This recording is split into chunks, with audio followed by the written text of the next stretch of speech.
like a new channel. I think his name's Supreme Father. Who's got like a relationship with ABG. So he, instead of having ABG traveling around due to his health issues, he had him do a Zoom call. Okay, I seen someone. I didn't know it was a regular thing. Okay. No, I don't think it's a regular thing. I wouldn't call it a regular thing. I think that was just like a one-off. So they went through a couple of things like the flag and did Allah call us the nation of gods and herbs, and some of the history. Some brothers even went into the history of sisters wearing three-fourths. You know what I'm saying? And he was asking, ABG, and the way he answered it wasn't really satisfactory to the way a lot of brothers have it. You know what I'm saying? Because ABG was basically saying, we don't have a dress code.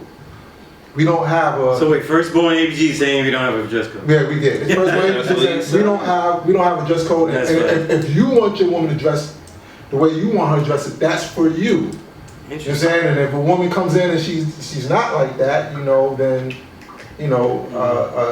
you still respect her. You still respect her, basically. As a human, you know what I mean? As a human, so. Yeah, so we don't have refinement, so that might not happen. But I'm just trying to tie all controversy in one sentence. Yeah, there's a lot. No, there's a lot. There's a lot that goes into these discussions. So,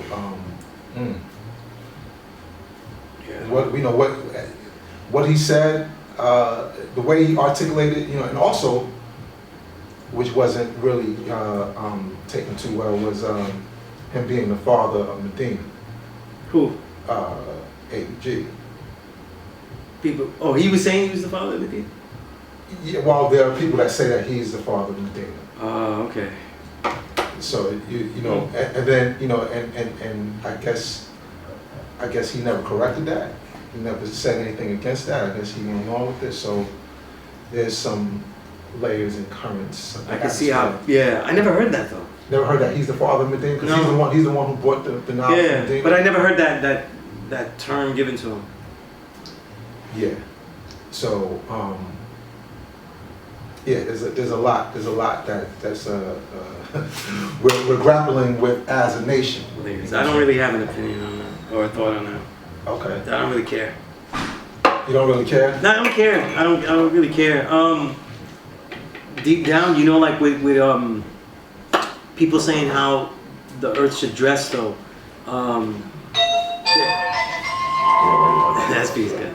There's obviously should be a decorum for everything, but in reality though, the decorum really should be enforced by the individuals that bring that women in. You know what I mean? Right.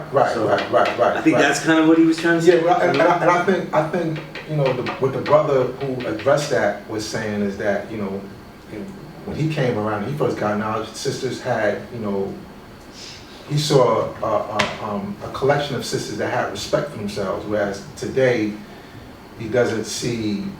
You mean in the nation? In the nation, he doesn't see that as enforced as much. I guess he sees sisters, just a little bit more, revealing, and.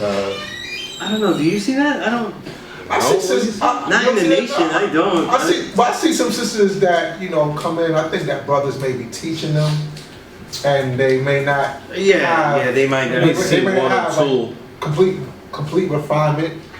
So-called refinement on them, you know what I mean? Like, I know a sister that's been around for a while that she may be dressing a little revealing, but I don't know if she has a God. I don't know if who her God is to say what he's teaching her.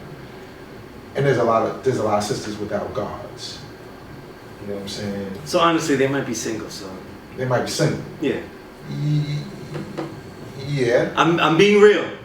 Sure. Do you attract guys with 3/4 or a little less? Open former is looking on him. Huh? Open former is looking on him. I mean, you can build. I mean, you want to build. You want to add on. Yeah, you can build. I mean. Yeah. I mean, it's treated like the classroom. So the same way, Yeah, I just happen to be recording.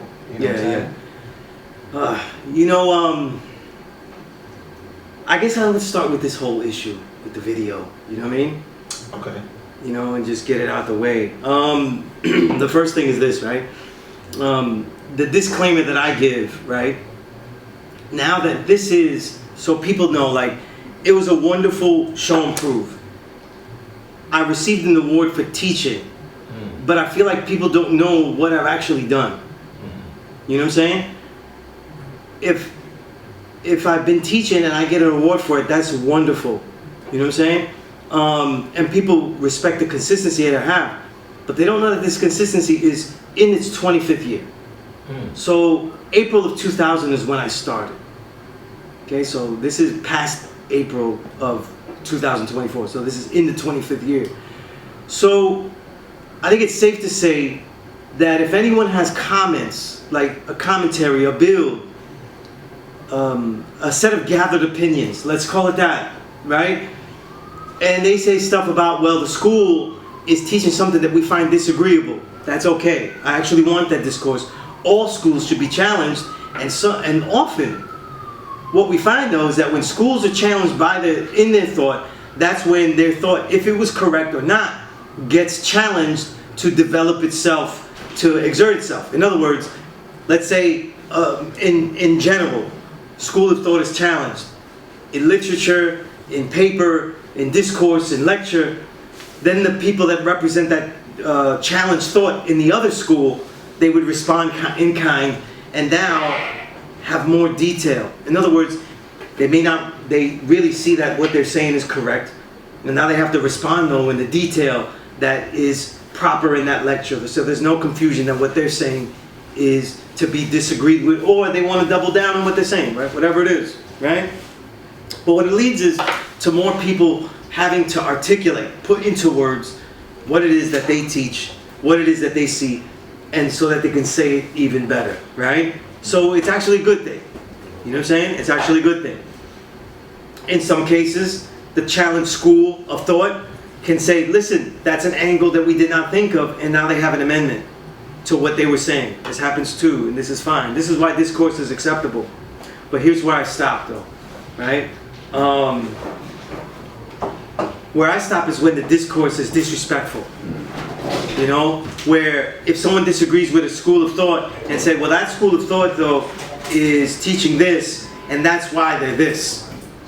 You know, so especially when it's people, in this case in our nation, especially when, if you're saying something about a law school in Mecca, if you say stuff like this, if you say they're teaching such and such, and I'm going to go into the such and such.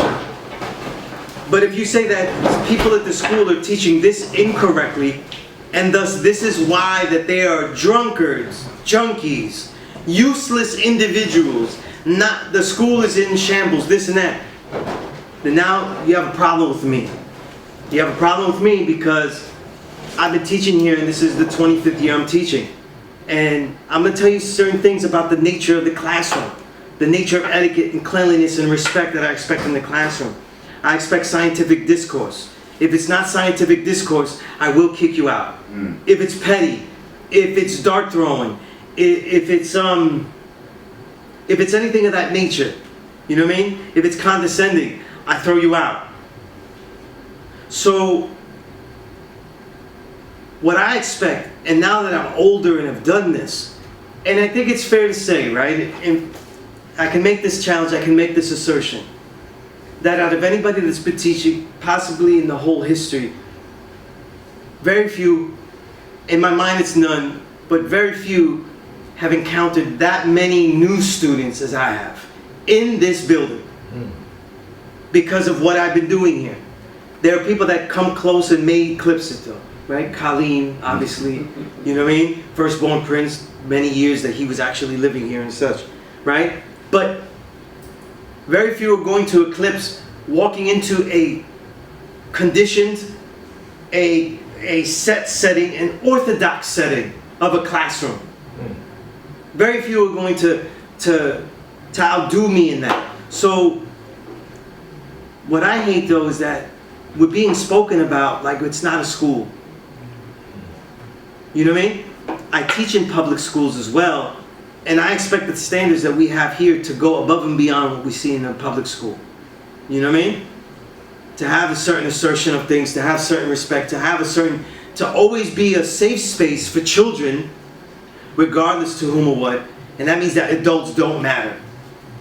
You know what I'm saying? If we're going to do that thing, right, I don't want to hear all gods matter. You know what I mean? It's the children are the best part. And if they aren't dealt with a safe space, then we're not. I feel this. If we're spoken about in a negative way, that only hurts us if you're going to broadcast it. There was one moment, and I put it to myself, there was one moment, God, I was just broadcasting. You weren't broadcasting. That was just me. And an elder that I respect and always see him, he had pulled me aside and said, that was a wrong thing that you did, Sunez. You shouldn't do that. And all I did was say an opinion about another God that I know, and it was kind of a demeaning opinion. It's kind of something we would say like if we was just hanging ourselves. But it made him look bad on the camera. You know? I apologized to the God that I did that to. And I apologized to the elder, and I said, you know what, you're right though, because it's going to be totally taken differently. If I say what it really wasn't like a big deal. But what we learn in this nation though is basically a simple fact. If we go thousands of years from now, this will be a regular fact. And the idea that we were actually in a nation together because the black man is God will be so awkward and so regular. This is how I see it. This is how it must be. So in this day and time, if we're doing this and the entire society doesn't see how it is, you know what I mean? It doesn't see how it is that we deal with things, then that means that we have a different camaraderie amongst each other, right? We have a different camaraderie amongst each other. And we should see it that way, where we see ourselves as a family. I've always said this for a long time, though, that having a piece of correct information doesn't make you a family. But because that information is so difficult and contrary to the outside world that already oppresses us, it does make us a family if we really start to think about it. The way that we deal with each other, the way that we understand each other, because we know a particular truth that is insurmountable.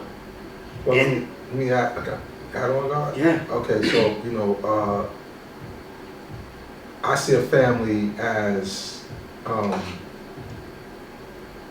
group of individuals that share values, right? Now they may have the same blood, but a lot of times our blood don't make us family. It just makes us related. So, but we share these values. So, and what I see in this nation is that we share these values, but then there's certain things we don't agree about these values. So the whole thing about the mathematics, do we have the same mathematics? Do we share the same values? Do we, you know, is refinement with culture or is it with power? And this is the argument, this is the thing where I see that where we don't agree, and a lot of times, you know, in this nation, we're more related to, we're more related than you know, we are family. yeah. You know what I'm saying? So, right. you know, Absolutely. And that's where, I mean, but that's the start though. So, right. At least that's the start. At least we're related now. So now right. we have a starting point to begin becoming a family. Absolutely. You know what bothers me on a personal level, right, is because a lot of people don't understand, like, if you could see it on the online, you could see it in the social media and stuff like that, right? When I'm outside, me personally, Sunez, right? When I'm outside, most of our people get stripped of our humanity by devils, by the society.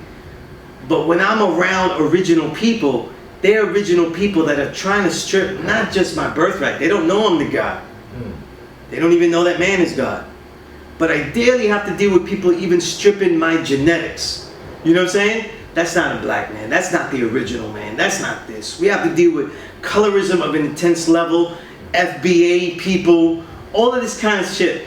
So I deal with this on all levels. So I'm doing things in hip hop and I have to continually assert what has already been scholarly asserted. What I was in there scholarly asserted. So like when people see me and I say things like Puerto Ricans, Jamaicans had lots to do with it and they contributed, they have innovations.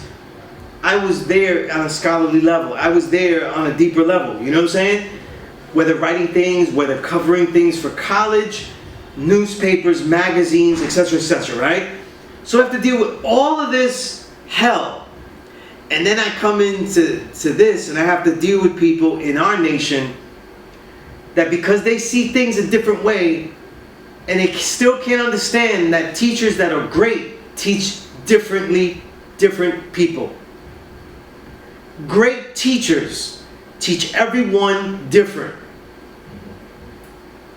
I saw it multiple times though in my life on two poles, particularly when I got knowledge of self. When I got knowledge of self, I was learning with many gods, but knowledge me, mind, later had me with other people, explore other people, build. I was learning to teach here, so I had spent time with Savior Knowledge, and you know he is extremely scholarly as far as books and the detail of books. And this is where we were on that level. You know, like people think I just like to read books and I'm an author, but with Saving Knowledge, I was learning how to really use books in the curriculum of this knowledge itself. So it wasn't just me thinking and just me making up stuff out the blue. He knew he could do that with me, and so he developed me in that way. So I was with lots of different people, but then on the other side, the gods bring me to train with Qigong, Bobby Whitaker, right? And then we're learning, and Bobby Whitaker is teaching us all Kung Fu, but we're all learning how to do it differently.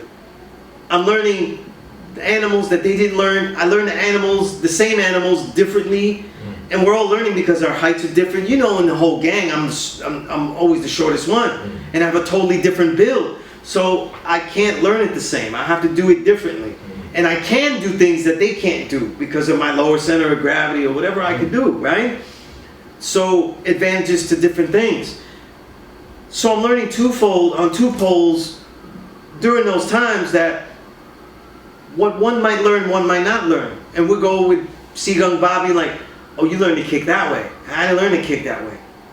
Like we used to joke, we used to train and we used to have to do 180 moves, and Qigong Bobby wouldn't want me to say anything. Like, you know, like aloud, if I started grunting, he didn't want that.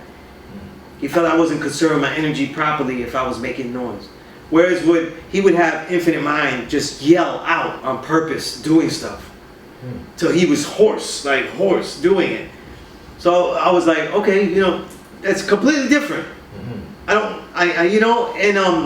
knew why he was making me do it like that, but I didn't really know why he was having Infinite do it like that. You know what I'm saying? But it was so much to learn. I didn't have time to learn why he was doing it that way. You know what I mean? It was too much. It was too much to try to figure out how to do this stuff myself. To be like, why do you have you do it like that? Like, it was a lot of stuff to learn because we didn't have video and that like that, so you have to kind of remember it. So I'm thinking like this when I'm teaching. I teach people differently. I teach them what they need to know, but to do that, you have to find out what they need to learn. Learn about the student. Find out about them. So I go to this show and prove, and I earn this, you know, I'm given this wonderful award, and I get to go up there and speak a little bit and give props to Knowledge Me, who's no longer here, Remembered Imperfection, a lot of the other guys we deal with. You know, a lot of people don't know that I spent like a whole year here teaching and going back and forth. Like, we had this great synergy for a whole year, God, in the classroom, where I would start the lesson and he would just jump in and have a counter lesson and I would rest. And it was with Infinite Al-Jamal. And he would be here every day. And we had these builds about all the things that we disagreed about, and we came to accord with a lot of things. We're like, okay, I see the way you're doing it. I'm not going to do that, but I see the way you do it. And we never had these kind of arguments. We never had generation gaps. You know, we didn't have any of these things that would happen, even as the students sometimes didn't really care about, because, you know, Infinite Al-Jamal was super with the Bible. Like, you know, he was building deeply in the Bible. And then me, I'm not reading that. I didn't read any Bible. I just know like the verses to say to get Christians mad. You know what I mean?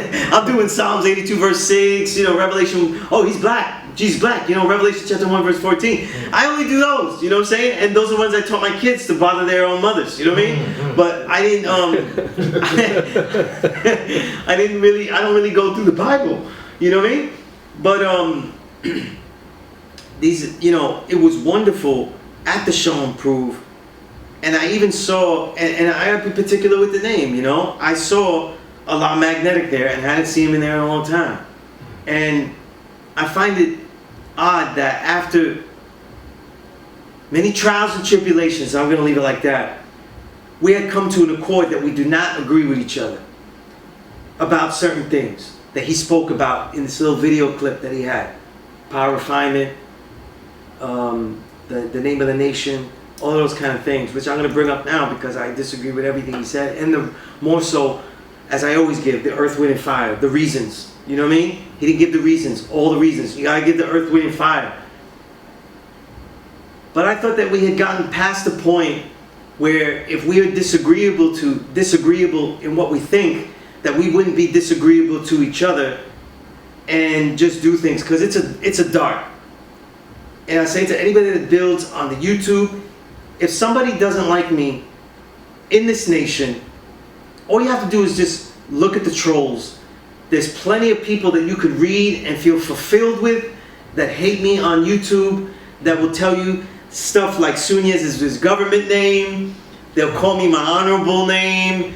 You know what I'm saying? All of those things, right? And we know Sunez is not my government name. You know what I mean? If people have old magazines, they will see Edward Sunez Rodriguez, because the Source magazine, if you know, you know, XXL, they did not pay you if you didn't have your government name on that masthead.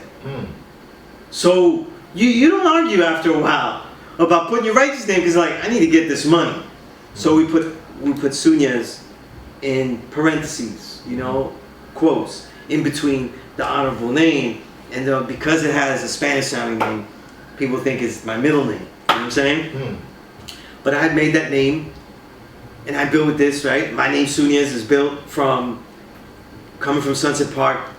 The God that I first met, that I acknowledged was God, because I didn't really notice that was God. I was around other gods. When I think back in music, I was around a whole bunch, but I didn't know was Day-Sun. And Day-Sun, being his wonderfully eccentric self, he's like, yo, God, we're brothers here. You got to use the sun somehow when you make your name. Yeah, you know, I'm from Sunset, sun. All right, I'm going to do something. So I wrote Sunez, and I pronounced like that. So every Puerto Rican knows, and every brother knows that a Puerto Rican is original. This was my thought. I was in a small world of where I was coming from, going into this big world, right? So that's what that. But the accord was, with Magnetic was, we don't agree on these issues, but we are civil to each other, because in the end, no, I'm teaching people that the black man is God. You know what I'm saying? Our focus is on children. It isn't on adults. We don't care about anything, but the children is the best part. No matter what, though, I'm not going to say that that's not what Magnetic's about. So that's cool. And I'm saying this because I'm tired of reaching out when people talk nicely to me and then do other stuff. Other people that were in that video, I reached out to them, and at press time, they did not respond. So I will leave it like that as a journalist, though, and I will leave it like that. For whatever reason, they didn't respond, and I won't say who and what now, but people in the video, I think this, after all these years teaching, we are the generation now that is teaching the young. We should come into accord instead of backbiting. When people are in my classroom, they learn that refinement, they learn that freedom is in my degrees, they learn that certain things are in, I say nation of gods and earths, 5% nation of gods and earths when I write in publications to be very distinct. But I tell people what other people teach and why they don't see it that way, because I want my students to travel the world. Right. And if they can't travel to Medina and not know what they teach, then that's not much of a travel I prepared them for. But I want people to know everything, because I do the same thing with other things. When I teach about Buddhism, when I teach about Kung Fu, when I teach about martial arts, or if I teach about other sciences, I give differing views. I even give different views about Certima disagreed with other scholars in his own books about what Berber means. So the differing viewpoints are part of the classroom. We should know and I respect the way we learned it differently. You know what I'm saying? I really respect that because that's how we can teach so many people.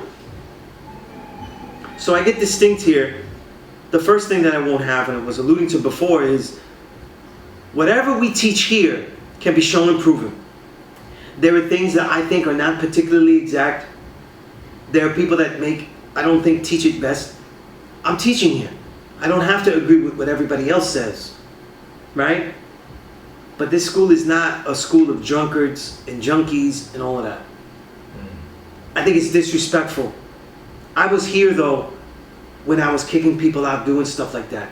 I would say that there are some drunkards that come here. Absolutely. Just like there's drunkards that are a part of the circles of people. The reason I say that is because they're saying those with the knowledge of self. What they don't understand is when you teach a public school, this is for the public, so it's not public school, but it's for the public, for the people, that door stays open. So when I say I'm in my 25th year, it's 24 years of leaving that door open. Sometimes me being at the door, being security and teacher at the same time, and allowing anyone to come in that is interested in what this building is, or that they heard about it and want to come in.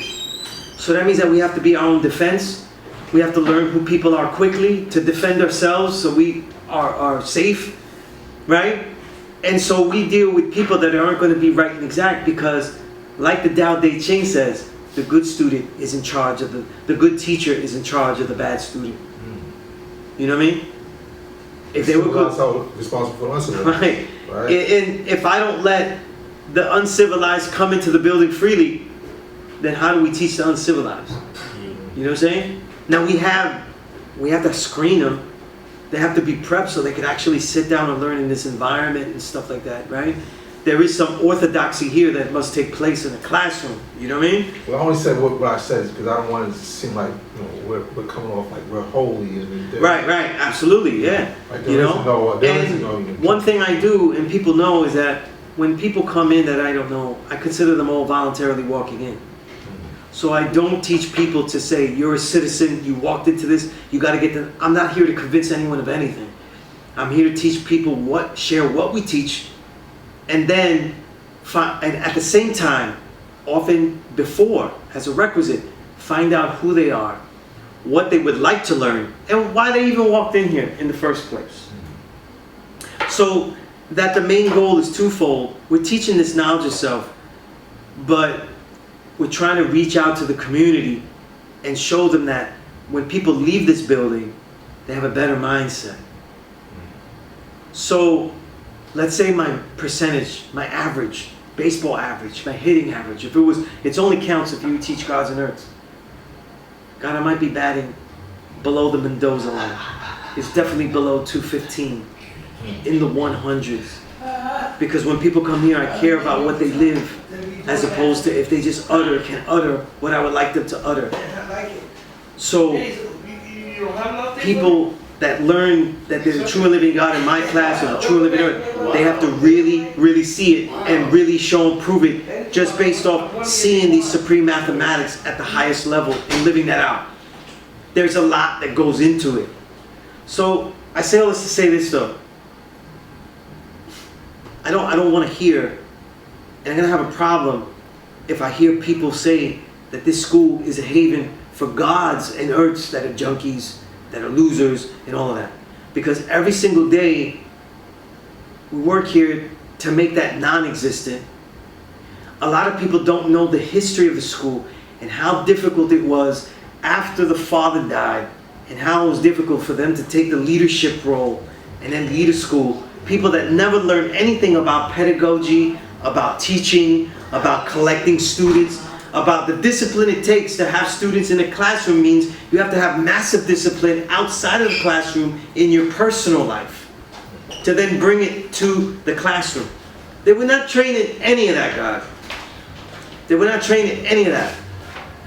And these pitfalls have followed us throughout because these pitfalls also include, I'm not making justifications. I want these things that were done wrong to be in the light. If they know, they know. But there's a lot of pitfalls of people where they didn't know how to man a school, they didn't know how to man money, all of these things merged with the greedy, merged with the people that wanted to use it for their own gain. So there's a mixture of all types of things that went on at the same time. These are all things that we're working to clean up. You know what I'm saying? And let's say those things that you mentioned are in those areas as well. In those other areas that you know, that where the stones are being thrown from, they're in those areas. Right. Well. And you know, I if I was being a real jerk, and I guess I am going to be because I think it's mandated. People have so much to say about a law school in Mecca, but they're not here. The people that criticize Mecca, they know that I was kicking them out so I could teach here and get out of my way. Let's be clear. A lot of people I told to get out of my way so I could teach here. So they want to talk about, they don't teach it right there. It's because you got kicked out and you couldn't pick another day to have the toughness to take that day and build. Because there's a lot of days still empty, God. And have that same consistency. It's not Sunez Thursday, dark hymn every other day, Saturday Allah Shah. You know what I mean? Dark hymn is not the filler for every day. He does occasionally like to enjoy his own life. You know what I'm saying? No matter how many times we keep seeing him in the classroom here. You know what I'm saying? On random jewels. Right, yeah. Random jewels all the time. You know what I mean? So what I'm saying is this, like, we're supposed to be doing better. Like, I never said to anybody, like, so help us do better. My issue is this, God. My issue is this, God, right? People talk about Medina toughness, right? And they try to make like Mecca is soft. And first they forget that I'm not from Mecca. I'm from Medina. That's one thing. So if you're gonna go that way, I go that way with Medina. If you want to get tough like that. But the other thing is this: if you had such an issue with the way that we taught it, and it cannot be solved here, why is a law school in Medina doesn't have a truckload of classes? Go into a law school in Medina and set up the shop that you thought should be set up here, since no one is accepting you here. But no, people become mystery gods and they come back as prodigal gods and then think they can say stuff, and it's disrespectful. It's disrespectful because it's not like I don't agree with what's taught when it's this and that. That's fine. I don't have no problem with that. We have different levels of discourse. It's scholarly, I even think. Well, God, can we take time to go through the? I'm gonna listen to it, and because like I said, there are. Well, you said there were certain things that you agree with. There are things that no, but I think I agree with, but they're in context to certain things. Right. Like so, like for instance, like like talking about the drunkards, like I personally have witnessed drunkards here, right. Losers, and However, I deal with refinement, right? I have like what you said, focus. I've never been that individual who has been a drunkard or any of the things that he said. Right. You see what I'm saying? So that doesn't apply to me. Right. So I always ask the question when him and I are going through this. Well, what is it that you have that's so great that's greater than mine? Give me something show me what you have that's greater than what I have, so that I can apply it. But you haven't shown me. And this is the problem, God. Like, I keep saying the 25th year I'm in this. It means that I'm saying that people like me, Darkin, you, right, Allah Shah, we're the ones teaching now. We're the ones leading the school. You know what I'm saying? If we're the teachers here at the school, then we're leading the vanguard of the school. You know what I'm saying? But they choose, no, but see, I know that these people choose to disassociate themselves with the school because now it's almost like another thing that I've noticed, like a war of the firstborns. To say that my firstborn is better than your firstborn. Right. And that's a problem. Like gangbanging. You see what I'm saying? And I don't want to do that. Like, I don't want to get into a back and forth about your firstborn did this and my firstborn did that. Yeah. Both of them had some issues. Both. I explained this. Look, I explained this once to my daughters, right? Both of them when they were young, because they were around, and my young one now is 10 and she's around. And one time I explained it to her. I said, listen, if someone went to jail, they did a bad thing, right? I was saying to her, and I told her, I'm pretty sure that all of my elders that taught me, they all went to jail. Poppy, they were in jail? You know what I mean? Because they're bad people who go to jail. And I said, this is the thing, like, if we do bad things, you can end up in jail. You know what I mean? I'm not even going into the thing where you could do nothing and go to jail, because you already know our reality, right? I just go on that level. But I didn't want to have a stigma and say that people they have the right to have a second chance to build.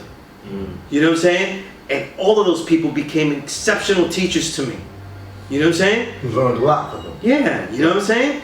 And they were incredible.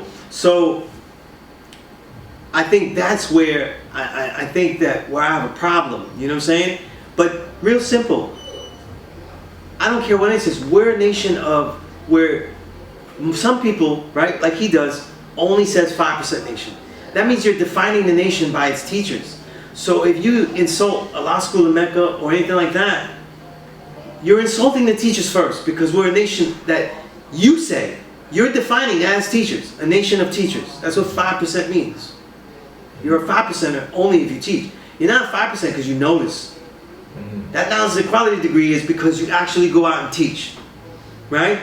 So if you're defining this nation as only, I will only define this nation as 5% nation. That's what the Father said, apparently, only said. Then that means that you're identifying the teachers here. We're in the vanguard of that insult, and I won't have it. I won't have it because these are the same people, like him in the video. I gave you curriculum. I sat you down and explained what I saw, how I saw all these things you talked about in the video. And there is no amount of muscle that any man has or can bring up to me to correct me if I don't see it the way that he saw it. And to this day, no one has. Okay? And everybody knows you're going to have to go a long way if you're going to use that muscle stuff. You know what I mean? And that's not the way that this classroom is built. That's not the way the school is built. We will not be wasting time that way. You know? But I don't know if you want to go through I could play it. Well, I want to play. I just want to just hear the audio, and then we could pause it at certain points and go over some of the points that he mentioned. Okay. All right. You know, I'm gonna like play. I said, it's all about context. Please. I want to prerequisites that you know, there are some things that I agree with, but again, it's context and then the nuances of language in which he seems to deliberately overlook, or he just doesn't want to accept. Yeah. You know what I mean? And for me, in general, he's not equipped to criticize anything in the school. They didn't come here. They weren't here. You know what I'm saying? They weren't here every week. He's had some time. You know what I'm saying? They weren't here. No, but that's what I'm saying. That's what I'm saying. When I say it, I can say that. Because when I say it though, it's 24 years, every single day, through COVID, I was coming here. So I was here during COVID. The days that we weren't allowed to travel, I was stuck in Sandline where they wouldn't let me go on the boat. These are days that I didn't come. When the boat literally would not take me. Because they weren't taking people because of this COVID. That's every day. Through blizzard, through snowstorm, right? Through the blackout was a Thursday. I was here on Thursday during the blackout. Walked from East 40th Street to here. Wow. So when I say someone wasn't here, they wasn't here Like because it's my standard now. Because if you want to open your mouth, then it's my standard. It's nobody else's, you know? So he says here, look, we'll play it. Now my 5%. What's that lesson tell you? It tells you who we are, it tells you what we do, it tells you what we're about. So I don't need no nation of gods and earth bullshit. You know who All right, so real quick, pause that real quick. So the nation of gods and earth, and that's been a topic of discussion. Right, that's at the end of the video. That's at the end. Okay, so we're gonna go to the beginning. However, the way I see it, like first of all, you talk about the 5%ers. The 5%ers taught the nation of gods and earths. Did they not? Yeah. So you're insulting the students of the 5%. Yeah, it makes no sense to me, and he separates. I'm gonna say this though, right? I'm gonna hit it later. I'm gonna hit it later. I want to hit everything in a row. See, when you refine your power, it's mixed out with the temple. As Universal Sham God told you, it's a homosexual, really. Because you take the 5-pointed seed and cultivate it. Right? Okay, so now he's going on what Sham God said. Here's the premise though. Using refinement in your power, refinement is being defined by them, Shamgar particularly, as another synonym for culture. Not incorrect. In many ways, refinement is a synonym for culture.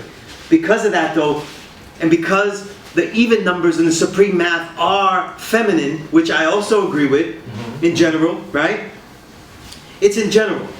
Then that means that you're basically, if you speak about, this is what Shamgar was saying, if you speak and use refinement in your power, that child in the womb will literally become a female. That person outside of the womb would become a homosexual. That's not what he wrote though. That's what he's alluding to.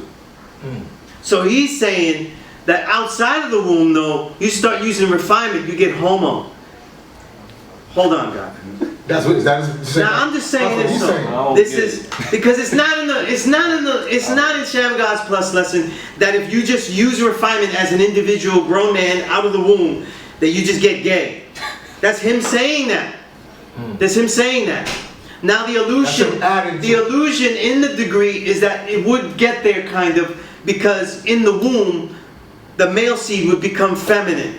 So he's using for refinement as a way to... It's feminizing if you use it in your power. And taking, you're taking the strength because you're putting culture, which is a feminine degree, back into power. And it's all out of order, which technically the way he's describing it is out of order, and it's wrong. Here's the thing. When Shamgar was saying that though, there is no science to that. Okay? Using a certain word or anything like that isn't going to make your child gay in the womb. It doesn't change, or it doesn't change a male seed that got that Y chromosome, right? And we have now XY, we have a man. It's not going to change them into a XX. So it's like there's no science to that. It's all hyperbole and the context. And I'm like, yo, are you... These are things I discussed with him in person, and I said, you have to have more than someone else's understanding. Okay? Because when Sunez brings something, I never brought knowledge me says. No one's ever heard that from me. Knowledge me wouldn't want me to teach like that. No one that I've ever taught has ever said, according to Sunez doctrine. And mind you, I write a lot though, so you could do that if you want. You know what I mean? I'd rather somebody do that with music, but not with anything else. So well, they say that according to F Mega videos, I get that sometimes. According to F Mega videos, right. And it's so many viewpoints. How could you represent personally every viewpoint? It's impossible. The amount of viewpoints that you've shared. Right. So what I'm saying was this: like, I can't agree with what he's saying because what he's saying isn't what Shamgar wrote completely. It is what Shamgar alluded, but what Shamgar wrote wasn't scientifically sound. I can't teach that. Okay. So the whole just to acknowledge what I do agree with. Like you take the refinement. If you're using refinement in the context of lessening or to weaken. Yes. In that sense. Okay, right. I agree. But remember, right? When you talk about refinement, like refined flour and things like that, that is a lie. Right. No. That's actually a lie in food packaging. They know that they're diluting the food, but they're telling you they're refinement. So they're actually using the word refined flours to tell you that they're powering it up. Right. But, so they're using the word as bringing it greater. So they're actually using the word as a plus in the way that he would find it acceptable. But we know that the devil lies with his food, so it's actually not true. So he's using that as an example. That would be wrong too, because right. But I'm saying, but if you use, when you're saying you're removing, in that sense. Right. Okay. Refinement means to remove? I never seen that. No. There's a context in terms of like to remove and to break down into free. Right, refining, strip away. Into free of impurity. So I'm taking like, okay. Free of impurities to make it greater though, so it's still a positive. To make it greater. If I'm making gold, then I gotta break it down and make it pure. It means to make in its natural state, pure form. Refinement. Refine to its purest form, natural form. Well, well, like you take a diamond, you remove the parts of the diamond to get to its purest part, right? To get to its. That's not a positive. Yeah, I mean, ain't that improving it from that to that? You know what I'm saying? I can't sell it in the store with coal and all that stuff around it. I gotta refine it and then, you know what I mean? The coupling, when we'll get to it, is that you can't do that because power is the truth, and you don't alter the truth. But I don't say power is the truth because of that, because the truth, power doesn't mean that. Power is a deliverance of something. It's the influence, the exertion of something. Right. You know what I'm saying? So I don't see that either. I'm gonna continue video. We get to all of this though. Where's the magnetic come from? It comes from the pure mathematics, not the mixed, diluted, and tampered. So he's saying that refinement is mixed, diluted, and tampered. Your power is mixed, diluted, and tampered. As Universal Sham God told you, it's a homosexual, really. Because you take the 5 pointers seed and cultivate it. Right? So now, they ain't power no more. It's refined. This is illogical. And this is harmful. Why is it harmful? Because, let me tell you something. If mathematics was being properly applied as it should be since the year 1964, we would be doing a hell of a lot better. But when you take the refinement and you put it in the wrong fucking place, now you got people who should have had refinement in their culture, and that's why they look like savages, even though they know 120 their whole fucking life. I can't distinguish you from the goddamn wino in the gutter. Yeah, see that doesn't apply to me because I'm not a I think me personally, this kind of happened to me after COVID and stuff like that. I come back to the school, right? A lot of my own students are like, I tell them, you don't have to come, you don't feel comfortable. Of course you come, God, because you're not taking no vaccine, you're good, you're 100, right? But I tell people, if you don't feel comfortable, we need this to be a safe space. So if you feel uncomfortable and you're worried about whatever COVID, whatever, then it's okay, right? I want this to be a safe space, right? When I came here, the people that were here were all elders, though. That's who was here all the time, fixing it, cleaning it, just in case somebody comes. And they're braving whatever mystery COVID is out there, right? So maybe I became more endeared. But when he says stuff like that, it pisses me off. Because he wasn't here to say, you get out. You get out from doing drugs in the bathroom. You get out of here. You not return. Right? He didn't do any of that. You know what I'm saying? Other people were doing it with me. How many miles outside of the school? You know, yeah, so to me it's Monday morning quarterbacking, and I don't want to hear it though. I don't want to hear it from anybody. If you have a problem with the school, then you come here and fix it. If Mecca is no good for you, then there's one in Medina that you could walk right in. Because I'm going to tell you this though, there's a different ruggedness from Medina. I'm from Medina, you're from Medina, God. I accept it and I love it and I feel it and I embrace it all my life. But I was raised in Medina. A lot of people are learning, my peers, they learn from elders from Medina and they think that they have that Medina toughness and they don't. Because they didn't go to Medina and fix it up. They couldn't even fix it up here. They couldn't even fix it up here. My classroom doesn't have drunkards. When my classroom happens for 24 years, there's no one doing crack in the bathroom. So someone got the message though, that Thursday, throughout all these years, Thursday is not the day to do crack. Let's just say, right? What I'm saying here about refinement is this. And Magnetic knows, because I spoke to him. And since they want to do this stuff and say it out like that, I said, power refinement. I use it because mathematics is not a spell book. The Father did not discover, we shall change the universe with this mathematics that I have uncovered. And he conjured it up though. You know what I mean? And it's Lord of the Rings. You know what I'm saying? All he did though was figure how it already was being done. How we, black men, are already creating it all. And so mathematics, first and foremost, if you really think about it, is a pedagogical tool for us to see how we are already doing it all and can continue to do it all even more precisely. So that means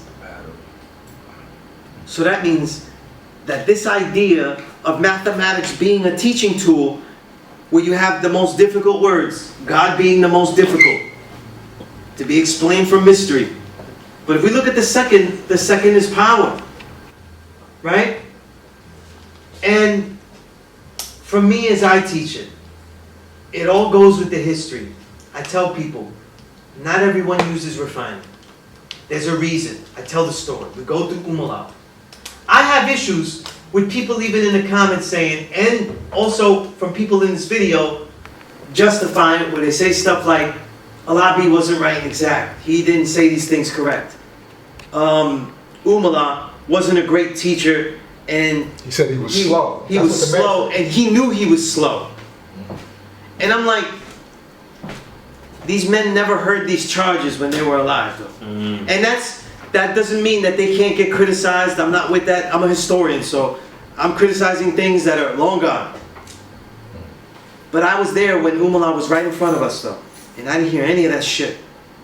I was there when Alabi was in front of us, though, and I didn't hear anything. What? I didn't hear anybody say, Umala, I don't like that you have refinement there.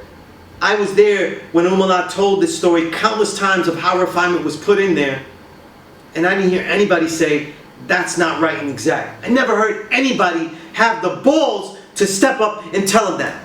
To discourse and say why he had it, though. So I'm going to say this, though. The Father taught everyone differently, and at the time that he saw, he felt that they didn't have refinement, and you know that he wasn't talking about they didn't have culturing. They knew who they were, they knew what they were, they had great power, and he was saying, you don't have refinement though. He means that you were blurting out your power, and it was just spraying everywhere like a fire. You know what I'm saying? Just like one time when firstborn Prince told me, he told me, God, the sun has lots of power. It could burn whole forests, but it also can warm people in a wonderfully on a beach. That means that you take your decision of how you deal with all people. You might have to scorch them, you might not have. So that means that power does have levels of refinement, meaning focus, like a light to a laser. You know what I mean? And this works because the Father was not out there yelling the black man is God. He never took a pulpit. He never got on a soapbox. Yes. He never recruited. He spoke to people and they got the knowledge, but he was watching them. We have books to show these stories from many of the elders, right? We were talking about that off air. Well, also I want to add on to that because, you know, he was saying that the context of how Allah taught him and how Allah told Umala to add refinement. And he's trying to say that the context, Umala was slow. Well, right. Hold on, you weren't there. Right. You weren't there, but you're popularizing what somebody else said. Listen, I always felt that I'm going to be real personal with this. Everything I felt Umala couldn't do was not because he was slow. It was because he never had the manpower that he tried to recruit. Let's not forget, that nearly every single parliament, he was the one that was trying to recruit people to be on the law school of Mecca board. And I know because I was on it for years. When it was time to be on the board, I was the secretary. C.E.A.C.E was the president. Dayson was the vice president, right? DJ Wise was on that board too. Y King was on that board. We were all on it though. I spent time, because as a secretary I had to write up these bylaws. So they gave me all the stuff I didn't want to do. Bylaws, so boring. Boring as hell. I had to spend time with Umala, analyzing, and him explaining to me what these bylaws meant, why they were written certain ways, all of that. God, he didn't sound slow to me, because the stuff he was teaching me was stuff that I did not want, was not excited to learn about. So that means that he was showing me something that I didn't care for, but it was doing it for the nation, and yet I was learning it. So he didn't sound slow to me. But many of his things he tried to do, he was always outmanned. He never had the manpower that he wanted. He was always undermanned in the pursuits he had, and he failed in a lot of pursuits because he just didn't have the know-it-all to do everything. That's different. But that doesn't have really much to do with the context of power refinement. Yeah, and he was teaching at this school. He held classes at the last years of his life. He was teaching at this school on Mondays, I believe it was. You know what I mean? So I'm wondering how slow is somebody to do all that. He also is one of the elders that when they were doing the prep, when all the guys were getting the class prep to go to college, that this school was founded for. Right? Like Alim, Dumar, Umala was one of them. So he took those classes and ended up going to college because of that, and has a college degree. So that's pretty fast for somebody that's slow. You know? So I'm just saying, like, that to me, I find it to be slanderous though. On any other means, because I disagree with it, and no one's going to be able to defend that. You know? And I'm saying it as someone that I had disagreed with some of Umala's pedagogy. I did not teach it certain things the way he did. You know what I mean? In other words, like the pacing of 120 and things like that. You know what I'm saying? I did not teach it that way. You know what I'm saying? I'm a much slower teacher. You know what I mean? But I'm slow too, right? Tell me I'm slow, right? That right there. What's the other part? I'm trying to deconstruct all of this. The power refinement thing. I dealt with that. I guess. Let me see this more. Why? Because, well, where's your refinement got? Well, this was my power. Well, no wonder why your power ain't shit, and now you look like shit, and you act like shit. Okay, so that's what I'm saying. That right there, that's what I'm saying. You look like shit and you act like shit. Anybody who has that doesn't apply to me. A rudimentary grasp of the English language will tell you that culture and refinement are virtual synonyms. Okay, can you pause that real quick? Now, that right there. Now, we talk about the nuance of language. He's saying that culture and refinement are synonymous, right? So, okay. In one context, it is. Right. In one context, it is. But you're overlooking the other context of culture simply means a way of life. A rat has a way of life. A snake has a way of life. A pig has a way of life. Does it mean that he's cultured? Because the mathematics, it doesn't say cultured, it says culture. So what are we saying here? I see that. Right now, it's about power, the refinement thing. Like, you know, say I know that. Just trying to just examine the mind of Allah from how I was taught. The man saw his sons gawking at females and told them that they need refinement with their power. So I could see him actually looking at the 17th degree of civilization, and that is the 5th principle of that degree. Okay. Right? The 5th principle is refinement. Right? And saying that's why you say that's why the or can be problematic. But if you really think about it, like, yeah, you can have all this power, but where is your refinement? Where is your refinement? You remember when I said that I see it as a teaching tool? I see supreme mathematics as a teaching tool, and I've always taught that all of the degrees, the 4th, the 5th, and the 8th, though they're two-worded, and I've always seen them that they have a dominant and a supplementary word. You know what I mean? Nobody goes out there and says it's a destroy day. They always say it's the build day. No one out there really says it's the freedom day. Say it's the culture day. No one says that it's the refinement day, it's the power day. Right. The other words in there, because it's a pedagogical tool, a teaching tool, to me has useful supplementary words to get the contrast. The contrast of culture is that somebody could have, everyone has culture. But what culture leads you to freedom? So now you distinct that there's a particular culture that is supreme. Right? The refinement is there in power because you can exert power even if the power is of a correct culture, but it may not hit with people. You know what I'm saying? If I will, listen, I've been there. I've literally been on Columbus Circle. And one time, this is when I first got the knowledge, I was Columbus Circle, waiting for the A train. And I saw a brother, and he was yelling out, "The black man is God, and black man is God." I'm like, yes, yes, whatever, right? Dude, yeah. But he was going nuts. I said, okay, now he's going a little nuts. There's a lot of white folk on it, no problem, right? So what? They're learning the truth.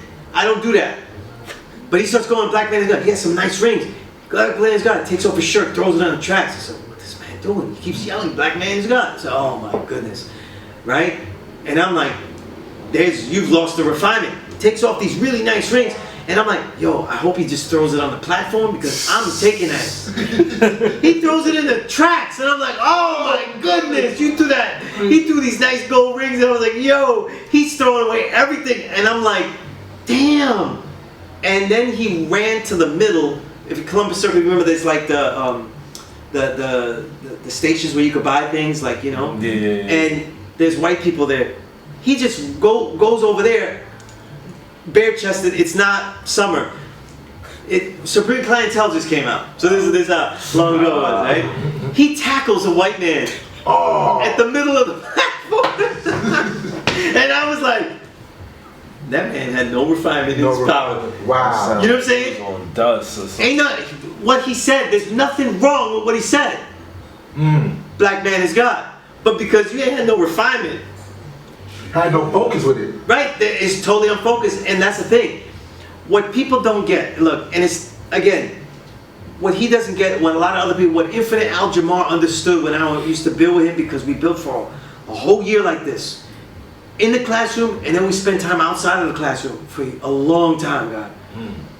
I would tell him, listen, so many people don't understand that most of their follies are because they know the right thing and exert it all at the wrong times.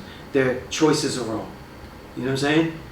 It's like in Kung Fu, we learned that we always have yang. We can produce anything, any energy. That's why Kung Fu really relates to us in a Chinese way, because we're not getting it from the air. It's not like prana and Indian yogis where the air energy is in the air. No, we develop the chi ourselves, and the air is just a conduit to move it around. But the yang is always there. It's the yin of how you funnel it out. Right. You know what I'm saying? Right. And that's the focus. How you funnel it out is key. You know what I'm saying? And that was the balance. And in the teaching tool, that has been so instrumental to teaching students like, yo, you know the right thing. Little young students that I teach that are really young, they're just rabid crazy. What are they missing? Focus. You know what I'm saying? They got lots of power. The babies are the greatest, but they're losing focus. And I say, listen, we're throwing away a great teaching tool sometimes when we don't use that refinement in there, because a lot of people have great power. Now, he's going to get to it about power is the truth. So then you can't refine it. That's a great justification when you mix those together. If you say power is the truth, then now refining it, though, sounds like we're denaturing it, especially when you think of flour and food products. What I would like to that's say, general definition. I like to say using the truth to clean yourself up. You're using the truth to refine you. See, like so when we encountered each other at the Show and Prove, and you know we were building, and you know brother came up and said, what's going on? He said, yeah, we're talking about him refining his power. I said, no, the power to refine. Right. So you see, this is what I'm saying, the context. The power is always there. The power always is the lead word. It's always the dominant word, and the other word is the supplemental word to see it, because many people don't see it. In all my years teaching, power is a concept that people young don't get. How many times have I taught people and they still don't get that just because you know this, you can't just wild out and think you're the God and you deserve all of these things. You know what I'm saying? You deserve the earth, must be bestowed upon you because you're the maker and the owner. You have to do things to earn it, and you have to take the responsibility of all that comes with it. And so when he says, when people say power is the truth, and so many great gods, legends that taught me, Freedom Allah, Infinite Al-Jamal, all of them said the power was the truth. I didn't agree with it. I listened to them and I saw their reasoning, but if power is the truth, then what is knowledge though? Knowledge to me is the truth. The truth is a substantial thing. It's a thing we can say, it's an actual thing that we can create. Knowledge is the truth that we are teaching here. We say black man is God, that's knowledge. You know what I'm saying? Supreme mathematics, that whole thing, alphabet, everything, that's knowledge. Knowledge is the truth that is used, wisdom, that leads to an understanding, a revelation of its purpose, and then is lived out as a culture that has great exertion depending on how you have lived it. Depending on how you live it, that's your power. It shows your power, and it shows the focus of your power, where it led to. That's how I teach it. So power isn't just the truth. In general, if we said power is the truth, what it does is that it's not technically wrong. But what it does though is that it's a generalization to me.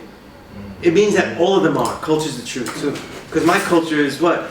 I live my life as God. Right. There ain't no bigger truth than that. Right. You know what I'm saying? My understanding is of only of knowledge. That means that that's the truth as well. You know what I'm saying? Well, let me add on, God, because he also, mentioned like, knowledge, understanding, power, God, and more like being masculine numbers. Right. So, and in that, okay, I agree with that. However, those numbers are not independent of the feminine numbers. You get what I'm saying? So Right. They're interdependent is how I see it. Right. So what is knowledge if you're not going to use it? If you're not going to put it in motion? Right. What is understanding if you're not going to live it? Right. You see what I'm saying? What is power if you're not going to share it? You see what I'm saying? Like, so these are the things like okay, so I agree, but it's just the context that he's using these things that I'm like, you're missing all this context, and you're just standing on this to make a wall, to pick at something that you don't agree with. I don't want to generalize anyone from Medina. In general, elders, none of that. Allah School of Medina never had the amount of classes that we teach here. That means that they never had the orthodox settings here and the type of structure that you need to teach a class. Many elders from Medina did not like the classroom setting to begin with. Papa Wu, while I was teaching class here, would often say, I hate the classroom setting. You know what I'm saying? And it was never a diss to me. That's really his own true, it was his understanding. You know what I mean? He felt it was constricting and put too much power on the teacher over the student. That it gave them too much dominion over the teacher. And I found that wild to me. For someone like Papa Wu, Freedom, that had so much dominance naturally with his magnetic, that people were following him just because he's Papa Wu. Let's keep it real. So it's like, even before he was Papa Wu, when he was just Freedom. Right, yeah, he never not had it. Yeah, he never not had it, that's for sure. So it's like he was trying to acknowledge that, but it's sometimes something you can't get away from. You know what I'm saying? People like him, people like Dumar, they couldn't get away from their magnetic. You know what I'm saying? It was too powerful. But when you say stuff like that, you know what I'm saying?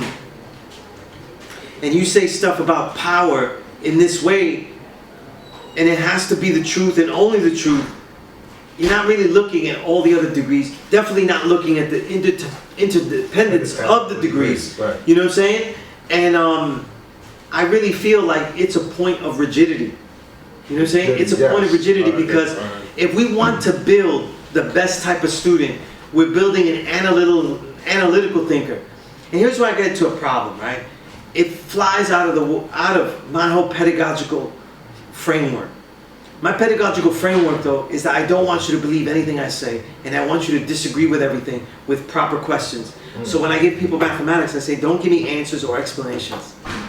I want you to give me questions why this doesn't work out. I want you to give me reasons why this 3 shouldn't be understanding, why this makes no damn sense. All of the stuff that is bothering you about it, I want those first. And I want you to continue to focus on that.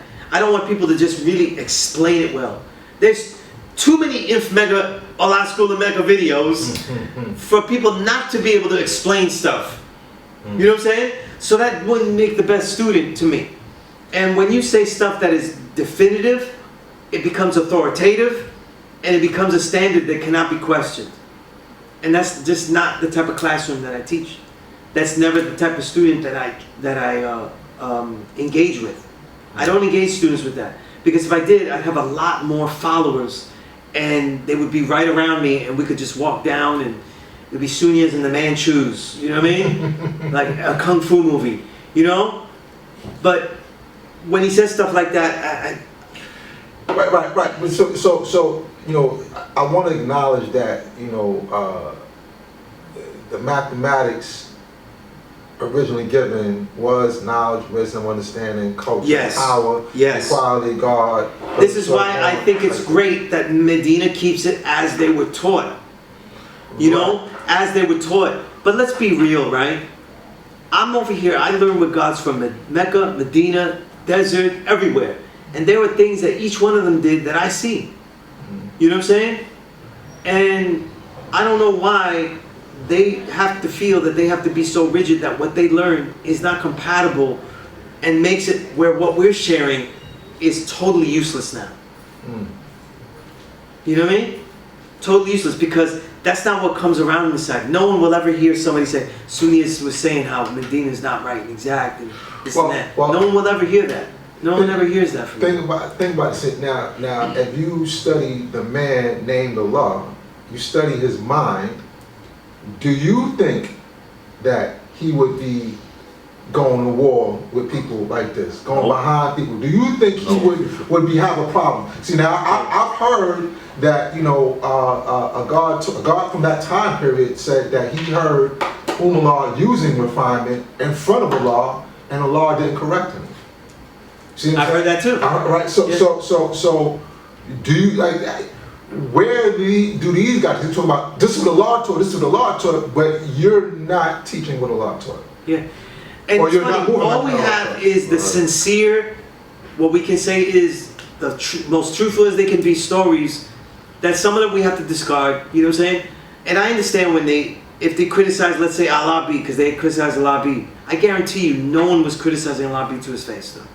You know what I'm saying? I've been in a lot of places where everybody chirped it up, but they didn't bring the disagreements to him. That's a fact. I'm just keeping it real. It's a fact. You know what I mean? I can say, and this my word is bond, that I had disagreements with Allah B in my own classroom, and we worked it out. So I don't have no qualms with that. That's why I say it's my standard. I don't hear anybody was saying anything that Allah B, but it was Allah B and another God, elder, that I said, I'm not going to do any of the stuff at the school because I'm not going to do all this. I disagree with some of the direction, you know? And it was nothing devilish. I just disagree with the direction and the way that they were doing it. And I said, listen, leave Thursday free. The other God knows because he's still alive. Leave Thursday free. Leave me alone on that day. I didn't say it disrespectfully. I said, leave me alone on that day. I will be here every Thursday. And that's what happened. That's literally what happened. You know what I mean? But Allah B, though, he did write things that, especially Allah B doesn't get a lot of respect that he deserves for being a very dynamic writer. Dumar does, Firstborn Prince does, but not Allah B. You read Allah B's essay in, I gotta get the book. What's the name of the book? We gotta get the right name of the book. But the book about Allah and his 5%ers and the gods that were there. Yeah, from the gods that were there, right? Allah B has an essay. I remember him telling me that was just part 1. He actually had a part 2 to that, that he wanted to publish in the next book or somewhere in his own books. And I was telling him like, yo, God, just Put it in your own books, because if you wait for everybody else, you know what I mean? Right. Because I was already publishing mine, so I was like, God, we can do this ourselves. Like, right. You know? And he did his own. He did one of his own books, you know? And he was a very dynamic writer, but he told stories very mythological. That was the way that he told them. You know what I'm saying? So for him, the father, you know, caused thunder on this side of the street, all that kind of stuff. He was that kind of writer. He mythologized everything. You know what I'm saying? It was almost like everything was made into a Killer Priest lyric when he wrote. You know what I'm saying? Everything was, you know, amplified. So I understood that poetic license that he was taking, and most of the people had with La B was what he was writing, not necessarily what he was saying. You know? But sometimes those conflate. I understand that those should sometimes blend, because I accept that what I write is going to be the same as what I say. You know what I'm saying? And I as an author and writer, I expect that I expect to answer for what I've written as well as for what I've said, you know. But for all disagreements there, I don't know where the lobby hate came with that. You know what I'm saying? It didn't make sense. There's layers and reasons. I know the layers of other reasons. Okay, other reasons. Administration, choices in direction. I understand all that. That was my man. Yeah, you know, and choices in certain things that I disagreed with as well. But in the end, though, all of us were here trying to get children into the school. You know what I'm saying? And I give credit where it's due. Some of the times where we had the most young children in the school, though, was when he was leading the way. That's a fact. It can't be denied. You know what I'm saying? It wasn't long lasting, but it's truth is truth, you know. But I don't really see, you know, everybody because somebody was saying Alabi said it this way, and he was like Alabi wasn't right exact this and that, and it's like nobody was really saying. Well, again, you talk about like, and I know Alabi wasn't the firstborn, right? Right. He wasn't the firstborn, you know, but it's almost like, you know, what I'm seeing now is like your elder versus my elder.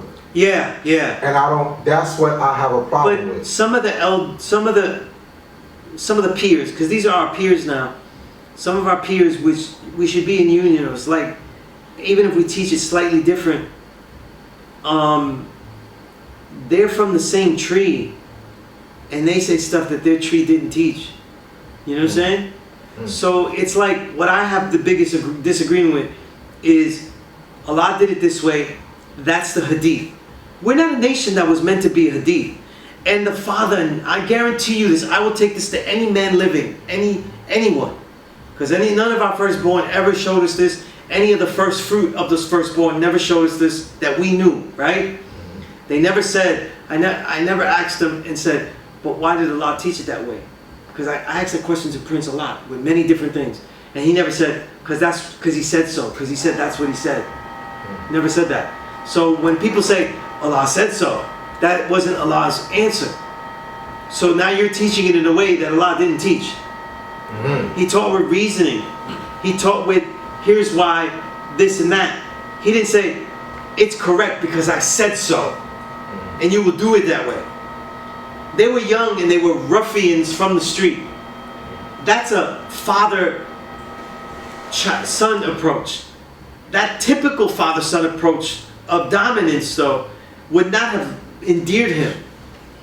They already got kicked out by their families or estranged from their families. You tell me the father was doing it that way with them? How would that work out? You know what I'm saying? Most of the young children, you know, 10, 2nd, 3rd, 4th, 5th, that I teach, if I learn about their family life, and the reason I do so well with them is that I'm not the way that they live at home. The approach that I teach them is not the way their parents scream at them, their grandparents scream at them. Other teachers scream at them. A lot of public schools, teachers scream. You know, they get tough. You know? So when we look at it like that, I'm like, you know, you're teaching it in a way that Allah didn't teach it that way. I guarantee you Allah didn't teach it that way. And I see people making hadith as opposed to using, building students to have analytical thinking and critical thinking skills. and not blending. What I say is the two things that must be blended in our nation with a young student: the intelligence and the ability to preserve what was taught, but with the daring to innovate. And there can't be any innovation if you teach it with such rote adherence to what you say was a hadith of what the Father said. You know, and there's no bigger hadith than what we'll get into is the name of the nation. You know what I mean? There's no bigger hadith than that. You know? Because there are many elders that were with the Father. We have to admit they were of that age, they were with the Father, where he said, you all will be a nation of gods and earths. Now he didn't say you will be called the nation of gods. I will give him that. But you will be recognized, a lot of elders would tell me, you'll be recognized by other nations as a nation of you gods and earths. Because remember, the term earth though wasn't being said until much later. So there's a term that he said much later. You know what I mean? So the Father was not rigid from the get. People are forgetting that mathematics was something he devised and worked it out, whether it was correct or not, in almost like how we would work out moves in martial arts. He worked it out in sparring combat. You know what I'm saying? He worked it out going back and forth with them and said, this is correct. Let me tell you, I'm saying it's knowledge. It's not wisdom knowledge. Because remember, all the papers, Elijah was always saying wisdom knowledge. No, it's not. It should be knowledge first. This was a discourse. Like, people don't really understand that this Father, I keep saying Father's a scholar, and they're just going, yeah, he's really smart. No, I mean like a scholar where they were going back with those intelligent minds of that time and having a discourse. And he was saying, listen, this is knowledge. It's got to be first. Here's why. And then people will what? See if you can refute that. That's analytical thinking skills being developed. Where you can say, why wouldn't it be there? Because that's what a scientist does. That experiments with high explosives, he says, do we change this? Or how can this be? Or we say knowledge is first. Well, what if it wasn't first? Just so we could test it. You know what I'm saying? Well, if understanding is first, well, what you understand? Right? It seems basic to us now. It's hard for us to reverse engineer it because it's so part of our lives, right? But he was doing that. But then when we see people saying, no, the Father said this, and he didn't say that. And I go off the cuff with people saying things like, we don't born the mathematics anymore, this and that. And I'm like, the Father didn't do that. We have no record of the Father doing that. Let's say there's no record of the Father doing that. I know as a fact, my word is bond and bond is life. Every firstborn that I ever built with, every first fruit that I ever built with, and my enlightener and everyone else I built with, had me in front of them build on the day's mathematics and born it and have a build. And I would come here every day. The year that I got here to the next year that I started teaching, I would have to come here every day and be scrutinized and be educated every single day on this and practice this and be ready. So let's say the Father didn't do it and you say, no, it's God. Aren't we, the best part, able to scrutinize, able to say, this is a wonderful teaching tool and it builds the student's ability to combine principles in Supreme Math and see how they always adhere and can be focused on. No. All we do is go, one elder says, apparently, and I ain't never heard it. One elder that is verified, that they say is verified, says we didn't do it. So we're not doing it anymore because it's not right and exact. Now you lost a great teaching tool. You know what I'm saying? That's like me saying, I remember my Sigung saying, oh no, you don't have to do this. There were certain weights. He said, you didn't need to do that. Man, I do everything. I lift weights, resistance bands. I do everything that I can fit into my home gym.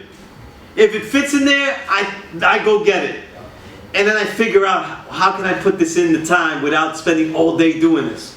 Right? So I try to incorporate everything that I think could be useful. You know what I mean? So I'm like, where are the reasons? If we're dealing with students, if we're teaching people to be true and living gods, I think the problem is we're trying to teach people to be gods of this nation and not be gods of the universe. I teach people to be gods of the universe. I want them outside and when you bring back something here, it's because you love this, you love us, And it is out of love. Not because, man, I owe them because they gave me a lot of stuff. But you know what? That's whack. Because I've been teaching a long time now. And if I start sitting here and wait for what I deserve, what people ought to pay me back and stuff like that, then now I'm the teacher waiting for a mystery God. And I'm not doing that. I want to teach you, and if you have love for this, and if you can add on to it in some way, then you get back. Because if we teach the student properly, and they love this knowledge, sometimes their greatest gifts to the world is not back to the nation, but to the world. And it might be to the world. You know, it might not be in a nation like this. You know what I mean? So I take it as I get it. You know what I mean? I take it as I get it. You know? I'm gonna play some more of this guy. Let's get some more fuel here. Some more fuel. There's more. Let's get some more fuel. Alright, where was he up to? Synonyms, virtually synonymous, meaning almost synonyms. If somebody is cultured, that means that they're refined in their manner and taste. Right? If I say, yo, the God is cultured, that means he's refined. Not he's refined, his ways and actions. You can only apply refinement to 2, 4, and 6. Wisdom, culture, and equality, because it's one of the Okay, no, I agree with that, right? I agree with that. You know, you can apply, but we're talking about application.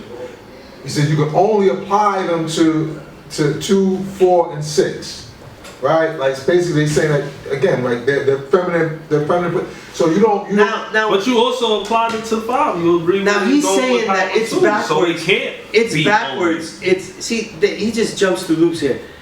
It's backwards to apply refinement to culture because you're doing mathematics backwards. But it's okay to apply it to equality now. So my thing is this though. He just made this a whole I'm homophobic rant because I don't care what girl degree you mess around with. Don't mess with the masculine degrees. Right. That's what he just said. And I'm like, this is why I don't like Sham God's plus lesson. I don't use it. I don't teach it. I give it to you if you have it. If you want it, right? I give it if, you know, when I get to that level because I still got like a big bin in my attic, you know what I mean, to go through. I'm a historian. I like a lot of what Shamgar said, but it doesn't mean that you don't question them. But we're the gods and the earths, right? And in this time though, right, where it's trans-real world, everybody wants to flip, say they're this, they're that, everything, right? Every minute you could change your gender, sexuality, everything you want, right? Now we have to be more in tune with how we build. And I don't mean that like we got to be scared of how we build or anything like that, but be very distinct and more scientific, right? He's going to say something that's not scientific, and he's not even going to be consistent with it. You're okay. You're saying it's ass backwards to go back and use something that was for culture and use it for another degree. You're going looping. But it's okay to use it for equality. He just said that. And I'm nitpicking because people want to be right and exact. They want to be in the station. They want to say that everybody else is not right and exact. So they don't get to be qualified. That's what they do. They disqualify. That's why I don't like this rant. It's not to the people that need to be taught. It's trying to qualify me. It's as bullshit to me as Wakil's books. And I said, Wakil, why do you write? Wakil, why did you write this book? That's a conversation. He said, I'm writing this book. I said, you should have a glossary because the 85 wouldn't understand all the words that you use. Right? That's the conversation. At a parliament he was at. He said, I didn't write this for the 85. I wrote this for the 5%. And now then after that, who the f are you is my immediate answer. Who the fuck? I said, we have enough elders. I'm looking around, God, they're all here. Who the hell are you to tell us you're the one to teach? They're right here to ask him the question.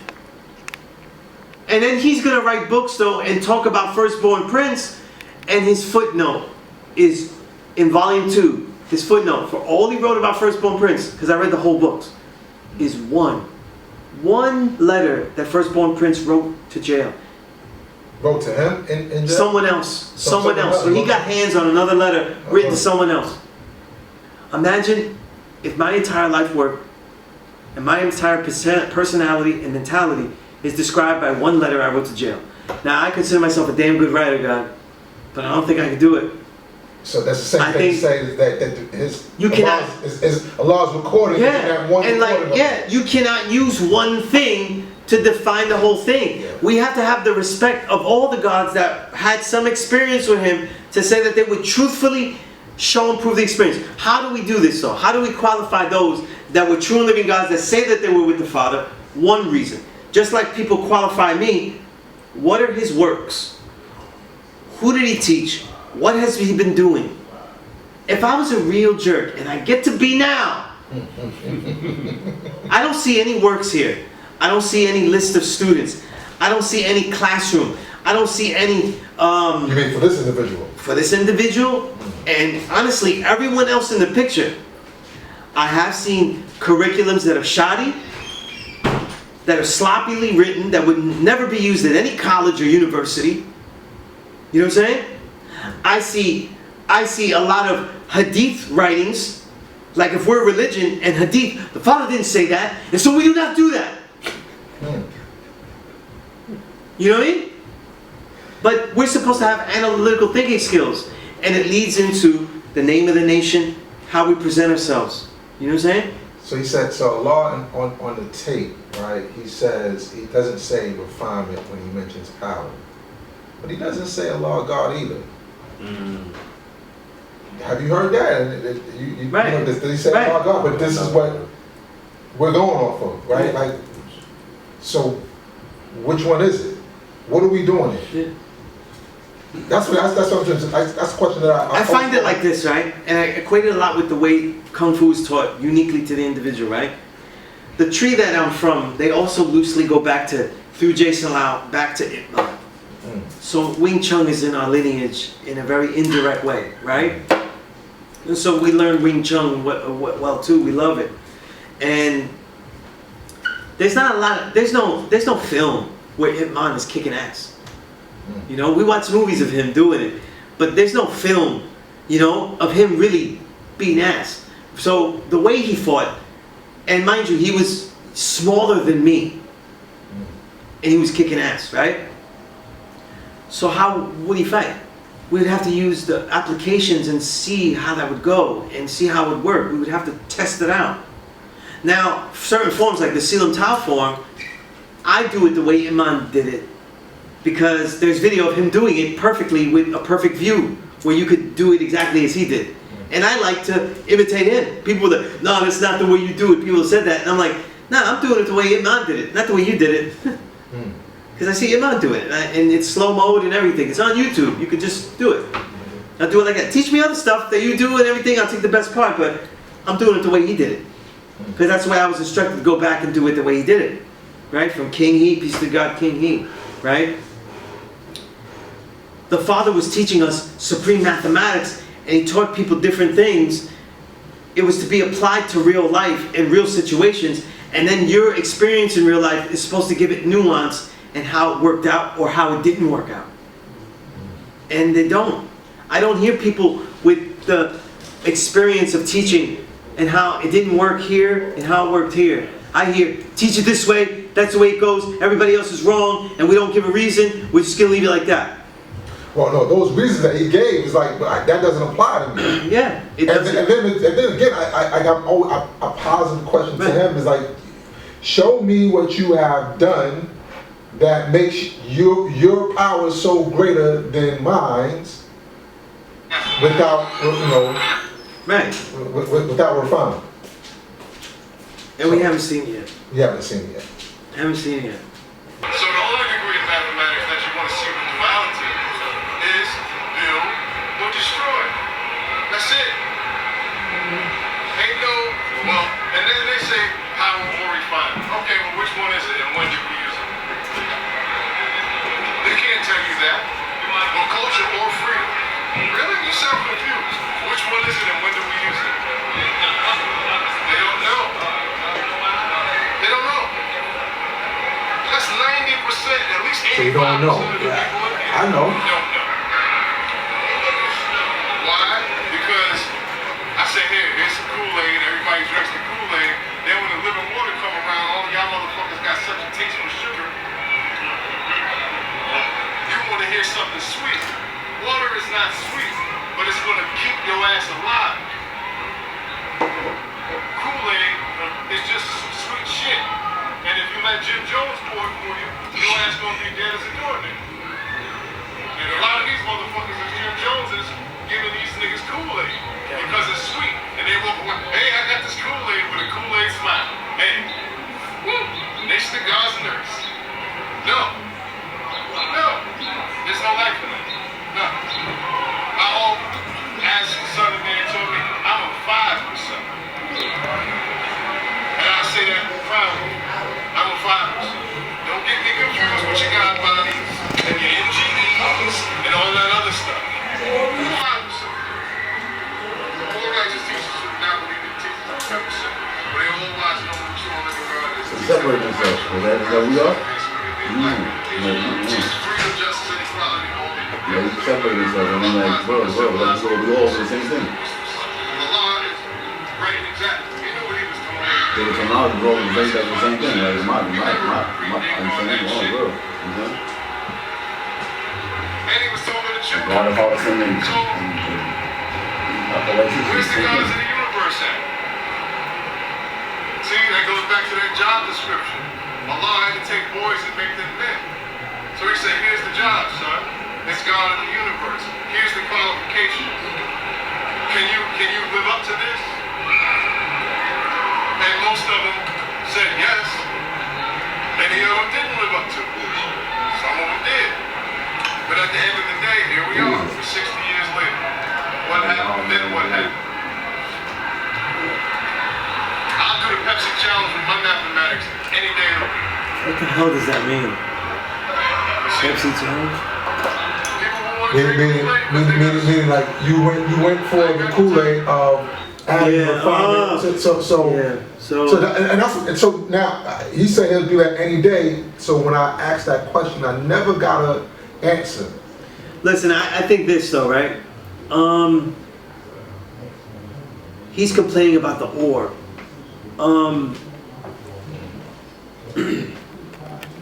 When we have the ore in the culture of freedom, right? The power of refinement, right? There's the technicality of that though, if you go with the language though, the ore could also, we know that the power and we know that culture is the dominant word, right? It's always been an emphasis, right? So I had my qualms, right? And I, for a moment though, for a while, I was giving out mathematics and I had the power and I had refinement and I had culture and freedom and I had freedom and refinement in parentheses. But even then, that grammar is still hard to teach too. You know what I'm saying? Nobody thought that when his power refinement was that you choose one or the other. Nobody thought that. Nobody taught that. You know what I'm saying? Culture of freedom, he's making it like we don't know the choice or this and that, and they just give the Kool-Aid and stuff. I don't know where he's getting all this stuff. Where he gets this with the culture of freedom is because in Medina they teach that freedom once you hit 40, right? Mm-hmm. But where's the build on that? No, I don't disagree with it. No, now see how I see it, right? So once your understanding is born, that's when you are able to be free. That's how I see it. Like, you know, get to 39, like once your understanding is complete, once you are able to see, now you're able to be free of. Now the way you said it is it's not really explained that way, even though it makes perfect sense, right? Yeah. But mostly everybody that I've heard it from, including him, they don't know it that way. They know it as a rule. He knows rules, and people keep telling me rules, and I tell them, I don't teach rules. And are you Yaqub? You have rules and regulations. That's all I keep hearing. Rules and regulations, hadith. Rules and regulations. Okay, hold on. So let me build on it.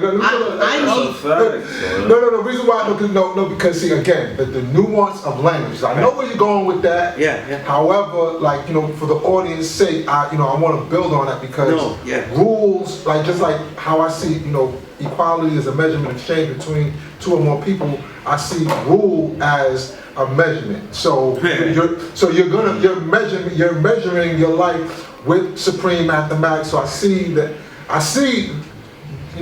teaching of the rule is just that you think that there's only one rule. There's only one way to do things. So I teach it as a supplemental word that gives insight to culture. A supplemental word that gives insight to power. You understand? So, and honestly, even in the duality, destroy is still a supplemental word to build. You know what I mean? It's still a supplemental word because you're still giving it insight to the other word, right? Because it's always the build day, it's always the power day, it's always the culture day, right? They're supplemental words. I don't think that we're so far gone and so exceptional in teaching the world that we have taught everybody in the world, and that we are so dynamic and done everything throughout this whole world that we get to say we don't need refinement, we don't need things to build on, we don't need supplemental words, we don't need details to help teach more. Nah, I find that to be total arrogance though. And a lot of times, the keep it simple, stupid, we teach it for the baby, simple. It's again, more people that have not taught the amount that I've taught and are basically teaching of a thing like, if it can't teach it, then I dumb it down. I'm gonna tell you something. Most people that are 5%ers though, this is more of a truth. Most people that are 5%ers share it, but they are not gifted or skilled in training to be teachers. And I can say that because I've been trained to be a teacher. And I teach. There is a different methodology, a different strategy. And so I'm not teaching it simple to just keep it there. I teach at a very high level and I put the ladders down for you to climb up. So I'm gonna give difficult words, difficult concepts, right? I'm gonna challenge the students to go to a place that they're not used to. It's going to be uncomfortable. When he says stuff like that, it's almost because we have culture or freedom, it says there. Now the or makes us idiots. Now having freedom there and we don't know it the way he knows it, it's no good. That culture freedom is not a teaching tool, has never been a great teaching tool because we make sure that we use it at 40. And we never mention it, we never talk about it until 40. He doesn't say, does he mention 40 he don't even more? mention that. He didn't even mention that. You know? But most of Medina does do it like that. He's mentioning it in a way where he doesn't even have it. Right. Basically he's saying that people who have that have poor knowledge. Now here's the thing where I get, like I said, poor knowledge, if it's poor knowledge, first of all, poor just means undeveloped. Show me your more developed, your development, and help develop it further. Okay, the word that I have to use for all of this though, and when people take it far enough though, we're beyond talk. I will not stand for passive aggressive bullshit. And anytime I hear people say poor knowledge though, they get in trouble in my classroom. Poor knowledge is a passive aggressive statement though, made to say, well, you learned stuff, but you did not like learn it the way I learned it. You know what I'm saying? Like, it's so not right. Like, you kind of learned it because you were like around, but you didn't learn it the way I learned it. You know what I mean? And to me, that is fucking passive aggressive, and I don't like it. Tell me I have the shit all wrong, or tell me where I have it wrong, no, but don't be passive aggressive. Because in my life here at this school, people give me pounds, they're respectful, they're nice, and then they throw darts behind other camera lenses or behind closed doors. And it's real bullshit because I'm the first person that someone could discourse with, and I'm not going to yell my thought as the end all be all. Right. You know what I'm saying? End all be all. This is why I mentioned Infinite Al-Jamar, I mentioned all these people from Medina because I was having discourse with them. You know what I mean? And they were very hard on me. You know? I'm going to get into the Nation of Gods and Earths thing though, because he mentioned it already here, and we're near the end of this thing. He says later on, we'll play it, whatever. I'm just getting tired of hearing this shit. He says it later on that they just made that for the jails. Here's where I have a problem, right? When I got Knowledge of Self, right, and Shamar's out there, he's like the legend of writing to the jails. You know what I'm saying? You know, he carries the whole thing. That's all like, right? To me, it was a thing of great honor and great responsibility on some Spider-Man shit, right? Great power comes great responsibility. Can we say that, or is that not allowed in the mathematics? I can't say Spider-Man's quote, right? The responsibility goes power or responsibility. No, Spider-Man, that's feminine though. You know, he wears tights. You know what I mean? I don't know. Power or responsibility. He got bitten by a spider. That's so gay. Right? You know, you let a spider bite you. But the thing about it was when we were at the level where we was good enough to build, Knowledge Me said, you were good enough to build. Now every letter that is not addressed to an individual, I want you to go get all those letters and you start writing letters. He would have us write letters. You know? These letters meant so much to me that, like, I'll give you one example. People that I didn't know and gave them letters that meant something to them and had some discourse, whether 1 or 2 or 3 letters back and forth, where you would meet them when they were out of jail, and it would be amazing to meet them.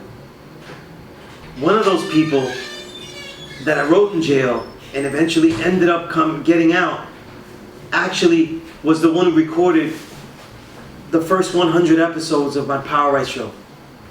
You know what I mean? The God Mathematics at S Street Media. You know what I mean? So I'm saying, like, these relationships, they mean something. And later on when he says it, he's like, this was just done for the jails. I feel like it's a dismissal of the entire jail reality. You know what I'm saying? The fact that they're the ones that get things not right and exact, but fight the hardest to get something. You know what I mean? To get some kind of paper. We're in 2024, right? Some of them can actually email now, but they still can't get like lots of books. You know what I'm saying? There's still jails where I can't write on the back, or it has to be 2 sheets, or if it's more than 2 sheets, I have to end it. And I write very concentrated, so it's not a problem. I'll just condense everything.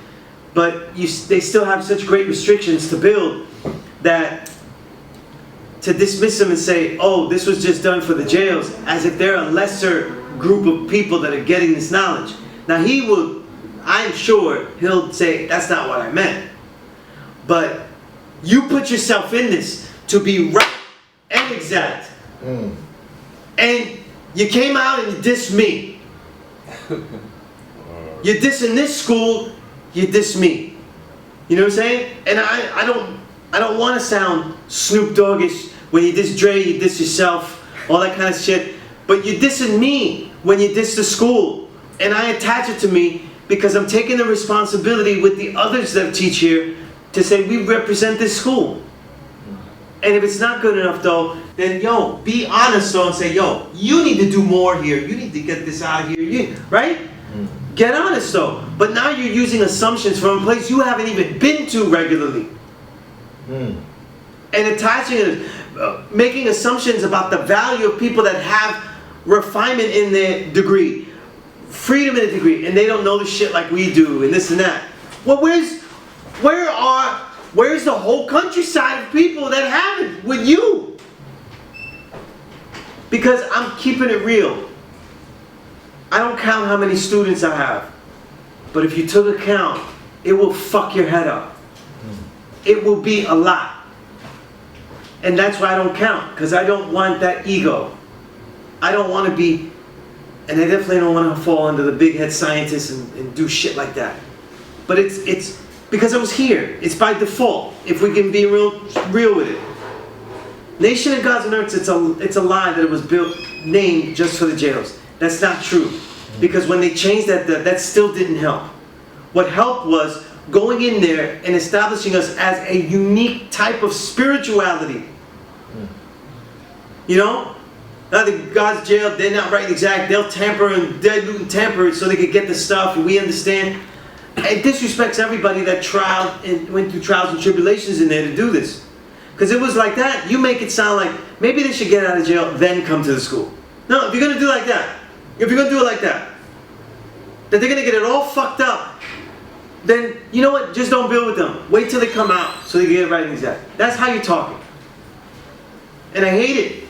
And I hate it. Because they're some of the greatest students that you can teach. People don't know what's it feel like to get a letter from people that are doing 25 to life and they still care about learning this. A lot of jerks would go, for what? You locked up. But what if he changes the culture in there and it makes it more peaceful just in that one space he's at? You know what I'm saying? Changing the world. You know what I mean? Darkest corners. That's where it counts, right? That's where it counts. That's what counts. What if he builds up a culture of development, though, that extends to some of the people that do get out, and it attaches to the people that leave? You know what I mean? Everything means something. Everything means something. We read books because we're trying to find how other people live life and found their insights. Some of those people, they may not have been able to reach as many people, but now they're able to reach more with that book. Everything means something. When he says that it was for the jails, that's not true. A lot of the beef of Mecca and Medina is because Mecca wrote down things and they did not allow Medina to edit with them. I'm being harsh on both sides, right? Mecca was very like, oh, we wrote it right. You guys didn't take the time, so I don't know why you want to mess with my understanding. And they go, look, but there's an error here. You can't write it like that. You know, or at least include that we don't have it like that. Right. Right? Or that we saw it this way or that. Fix the bomb, right? The errors that were in the bomb. They could have easily edited that, you know? But there was a lot of ego that went along with this stuff. You know what I'm saying? Some of the egos from guys that were legendary writers, like Dumas. You can't tell Dumas to fix this thing. Not saying that there was something that Dumas had to fix, you know what I'm saying? Because he didn't write what I was talking about right now, right? But they weren't fixing it because it was theirs. Then there became a culture like plus lessons aren't right and exact. I remember elders telling me not to write plus lessons because that's not right and exact or read them. While I teach, I hear them quote justice plus degree to the T. Justice is man's plus word. That's a plus lesson. That's why you can't tell me that build is your build. Or man's rewards or punishments for. That's a plus lesson. They tell me it's literally not, don't deal with plus lessons, but then they quote me the plus lesson. And you know when people used to talk about the beginnings of the universe, come on God, they was quoting the great understanding. In detail, the great understanding. So some of these plus lessons are amazing. You know what I'm saying? But they're not always grammatically correct. They could have used that. But what I'm saying is that a lot of butting heads force things to stay the same way, and then other people didn't get input when they asked to put input. And that caused more riff. You know what I mean? So you had a lot of stuff that was written and typed up, and then if there's errors, well that's Mecca, they don't know what they're doing and they want to write up everything. That was always the case. That was what they were saying. And Mecca had an obsession with just throwing things out. I remember when I put my 120 and I was messing around at work and I put all of my 120 on one sheet. So if you ever seen 120 on one sheet, both sides, the entire 120 in columns. Wow. That paper is from me. So if you got that, jails have that, everything. Because I showed it to see a lot. I said, you know, God, it has some errors because I just typed it up real fast and, you know, everything, but check it out. He said, oh yeah, and he kept it, right? Then he started mailing it out. He started making the double-sided copies and mailing it out. And I was like, oh my goodness, I didn't even do my spell check because, you know, back then you had to type it. Right. And I was like, I knew I literally spelled some words wrong. But he threw it out there. That was what Mecca was doing. They didn't really spell check things. They didn't really edit things. You know what I'm saying? So on the editing side, right and exact was not the thing. You know? That caused a lot of riff. You know? And I think that's some of the criticism I get with this channel, right? But edit that. Or don't show that, you know, so... Okay, so at the end of the day... So what I'm saying, let me say about the gods and earths. It's a lot like when Firstborn Prince told me that they wouldn't say, they would get made fun of for saying Assalamu Alaikum. The father told him, say peace. So that means that the Father was ever adjusting things to the times. You know what I mean? And the nation, saying the nation of gods and earth, though, to me the best way, 5% nation of gods and earth, is to be ever inclusive. And the reason was, and I know that people aren't really getting that many numbers when they teach. Strangers, people that just want to know what it's about, like all types of people. They might be just getting the person that really could get the knowledge, and they skip all the others. You know what I'm saying? They go right to it. So if they can't teach civilization, righteousness, the knowledge itself, if they can't teach all three, but I have an experience teaching people just one thing. You know what I mean? Civilization. Civilization and righteousness. Civilization, righteousness, and knowledge itself. To have an experience here teaching all three, man, that brother needs just civilization. He needs to go where he's going and just be civilized where he's at, right? They don't want the knowledge, so I just give them righteous ways of living. They don't have the experience to know that a lot of people were confusing 5% nation with Muslims. That's a fact. Yeah. That's not made up, nothing like that. And out of all the schools, nobody was saying Allah School of Medina is representing the entire world. They were expecting Allah School of Mecca to represent the entire world. That's why we ended up picking a spokesperson. You know what I mean? And mind you, people think that there wasn't disagreement, like, why he get to be spokesperson? Because there was. There was, yeah. You know what I mean? Yeah. And as dynamic as Dumar was, and had to continue to prove it, even he felt, near the end of his life, even he felt like, I did all this stuff, and they still don't want to respect that I really am the spokesperson. Like, you ain't spokesperson and like I am, you know what I mean? And he was, because like, he was teaching everybody at all levels of desire, right? Or insight. But when we were teaching this, it was like, what's the best name that the community would understand it easy? And not say that we're just a nation of Islam. If we say 5% nation, or we say we're 5%ers though, some people say, oh, well, you're just Muslims, right? You're just one of the Muslims like them, but you just don't drink or smoke. Like, there's just horrible signifiers to differentiate us that we're like, no. Now he says later in the video, it's so stupid to have a nation of man and woman. And I'm like, what the fuck is a nation composed of? Is it composed of amoebas? Is it composed of other planets? More so, what is a nation led by? In fact, in history, the modern world we live in today, nations are only defined by the landmass that they took. So if anything, do we be jerks and just say nation of Mecca? If we were doing it that way. So you're lucky we don't do it that way. Nation, though, this is something Savior Knowledge used to always say. Savior should always say, nation comes from the Latin root nacer, where Spanish words like nació, born, come from. Nacer means birthright. When we say our birthright, our nation then can be defined as who we are.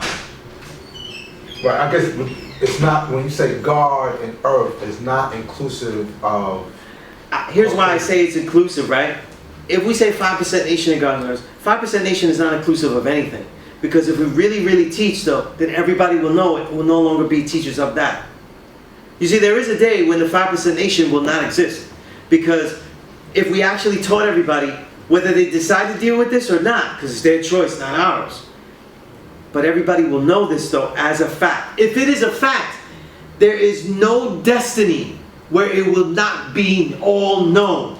So you say it'll turn into like 100%? I'm saying there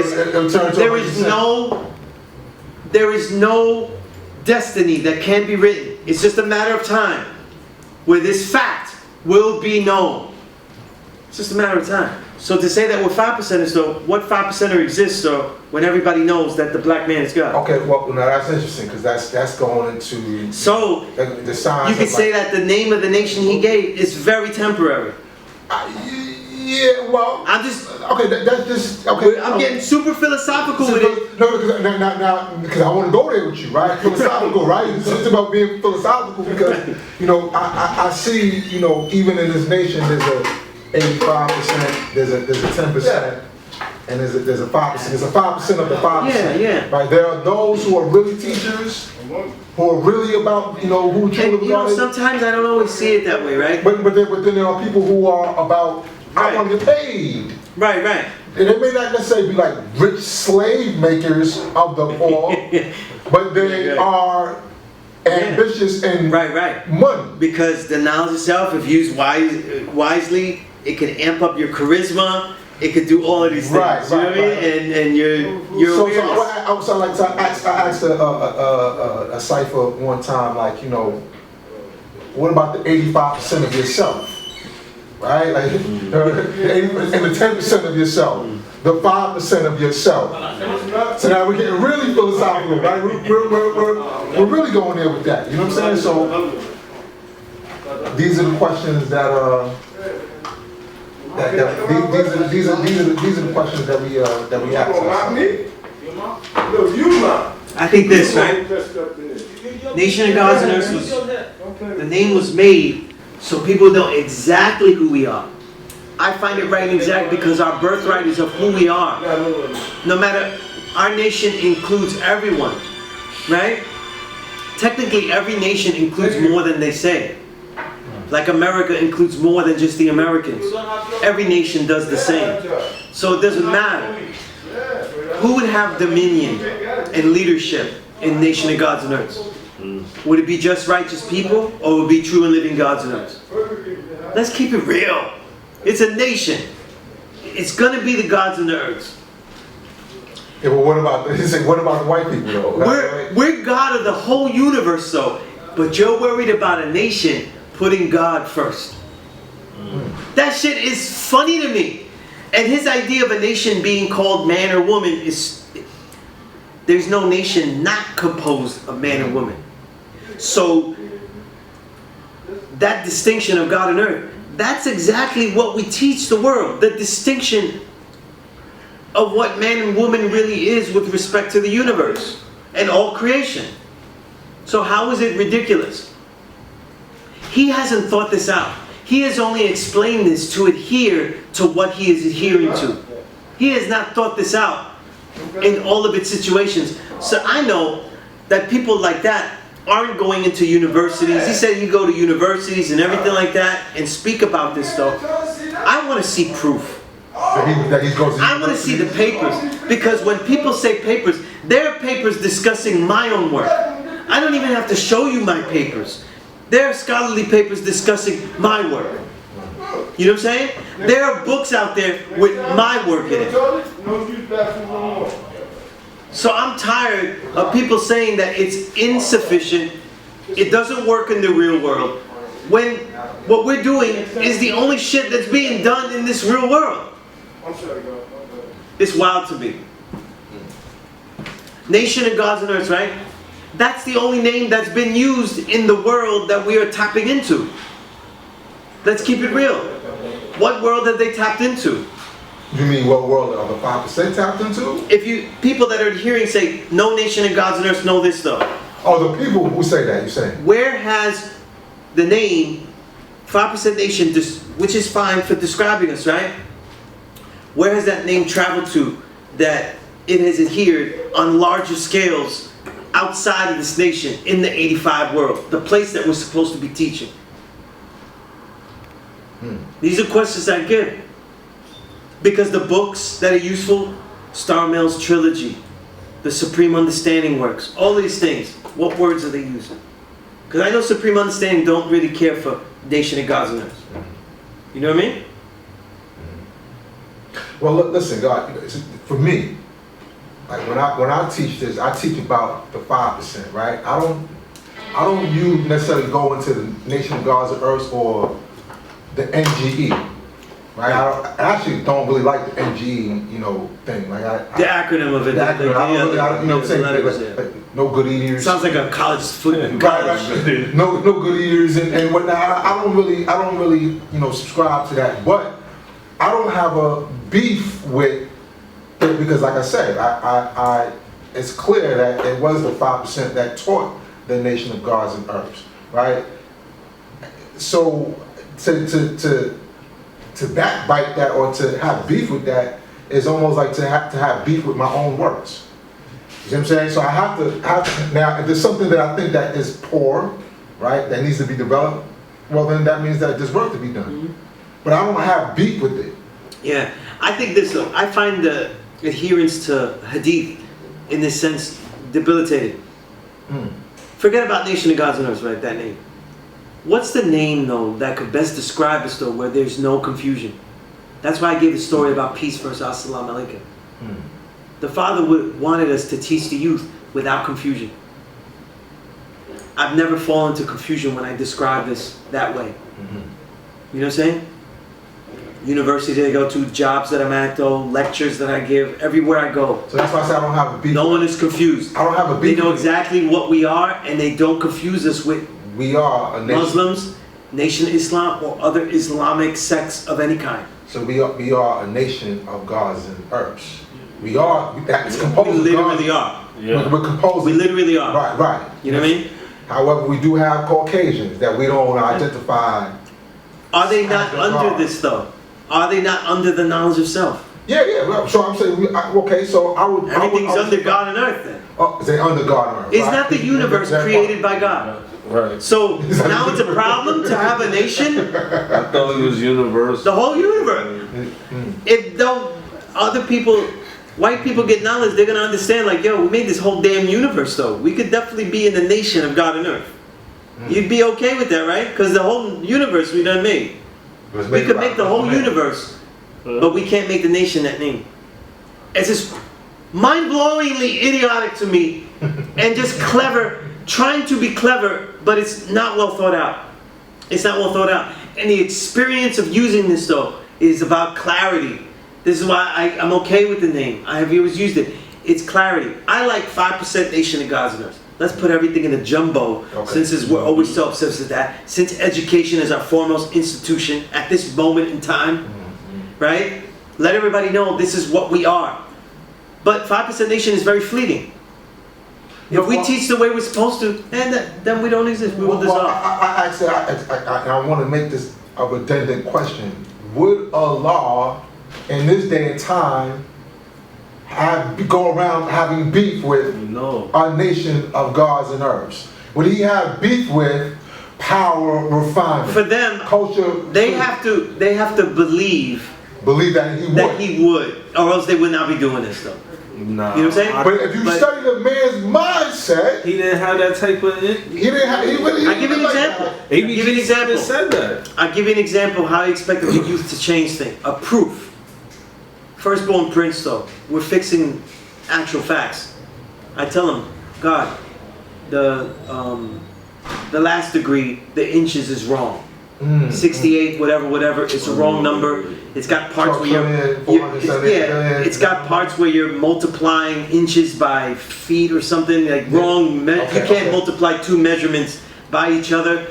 And we had the correct one, the 790 quadrillion, right? We had to get the square number. He's okay, put that in. And I said, God, Prince, why didn't they fix it back then? Because it's clearly like computed wrong. Like even if you don't know the number, if you look at the computation, you know that you did it wrong, right? No, it's not. Firstborn Prince told me, he said, God, the Father knew that we had to have something, right? But he said that the babies would be great and that they would fix it. He expected us to fix things that were fucked up, that were wrong, that would make it better. You know what I'm saying? That it's okay to better things, to make it more clear. We're teachers though, 5% Nation. How are you so anti not being a teacher that seeks clarity in all of their dealings? But then No, you have to learn it the way I learned it. Hold on. My thing is, TC, you're talking about firstborn. I get to be a dick, because you're not going to fucking insult me and do backhanded passive aggressive shit. If I turned and that showed proof and walked around the corner and was in that cipher, none of that shit would be said. None of that shit would be said. We would have to have a discourse, because you're not insulting me in front of me. You're not doing if you use Nation of Gods and Earth, I don't know what you're doing. We're not in a period piece though. I'm not going to use a fancy wording to say, well, I never. And take my macaroons and tea and walk out. We're not doing that. And they know when it goes too far where we can go. But this needs to be, that's not civil what was there, and it's not true that it was just for jails. Just to adapt to jails and be so dismissive of the worthiness of those that are in jail. Don't forget that our nation was built in working out the recidivism of the gods. They kept going back in. And so a lot of the teaching was like, if we don't keep them strong when they go back in, they're not going to come back stronger. We have to stop this trend. The father was really fighting that. And he did leave too early where they had to suffer more of that. You know what I'm saying? But that's what he was working for you guys not to keep going back in jail. Certain elders didn't get their flag from the father himself. Like Wise Jamel, because he went out boosting. He told me that story from his mouth. Because he learned it, he couldn't read back then. He was doing it orally. Memorize, put it in short-term memory. Memorize, keep saying tomorrow. When he sees the father, he quote the degree, they might give him another one. He said he was going to get his flag from the father. Because they had the flags and they had brought him. But he decided to go boosting. You know what I mean? And he always regretted that. He used to always talk about that. Because he used to teach mathematical build-up on Wednesday. The mathematical building. He was building up the, he was doing that, right. Yeah, and then on Thursday, because he would always be here. So Thursday he would be here. We would talk about the way we would teach our classes and this and that and all that. And he would always tell me that story. You know what I'm saying? So I know that the father was dealing with the jail's heavy, trying to keep him out of jail. Keep him right and exact. And it was the difficult thing. But clarity is an important thing. Because we were teaching something that was completely against what a whole society even can register. It's not that they disagree with it. Most people don't even register this shit. If teaching at the school, one thing I've seen is that there are many people that are interested in what this is, but they have no desire to learn this. So you're basically very, you're being very diplomatic and it's like, this is what we do, and everything. They have no desire. They heard it in songs and they want to come in. Had somebody come in, and I heard Rakim talk about this and stuff like that. And I say, yeah, they do, And so I tell them the story. I give them the history of the nation and stuff. And I get to the part where the father left the temple because, he saw that it's not just far. Like it says the original man is God, and that the black man is God. Like right there. So he's going to actualize it. And he goes, oh yeah, like there's little gods, like we're little gods, and then, there's a big God, right? He goes like that. He's sitting right where you were, right? I said, no. I said, no. He said that there is no mystery God. There's no gods. There is only us. Either us alone or us unified by Him. His head literally went like this. I did not hit him. His head went. I said, what the hell did I do to this poor man? I said, we are the gods. And he was like, oh. And then he was like, oh, okay. Or he got up and said, well, thank you. It was the most abrupt. He had to leave. It was just, he couldn't register it. Like, it wouldn't sink in, and he just had to go. Like, this was the most black. Like, he was going to be burnt in hell. Like hellfire was going to come. And he wasn't going to make it to heaven. You know what I mean? I had to leave immediately. This is the times that the gods was teaching. We teach in times where people might remember that there's rappers that are like this shit. Whether you're Wu-Tang or you're a flat earther. You know what I'm saying? Whether you're a flat earther that wants to be FBA and hustle that, and then go around saying that Puerto Ricans don't exist though, but you can't find a black crew of B-boys that was before the Puerto Rican crews. You know what I mean? Want to say that Puerto Ricans and Jamaicans weren't in it though? No, he's actually saying that B-boys, B-boys. He said they support Tariq Nasheed, who has videos where he'll have Trixie and say, I didn't see any B-boys in the beginning. And I'm telling him, I didn't see any B-boys where I'm looking right now. Because if you went to the first 5 to 10 parties, you're not a B-boy yet. You're not. You're dancing all of the dances that everyone else is doing at the time. B-boying took a while. There's some up rocking, no down rocking, no freezes. There's no B-boying yet. Yeah, you ain't making up. He's saying that. He's basically saying breakdancing is not a part of hip-hop. They go.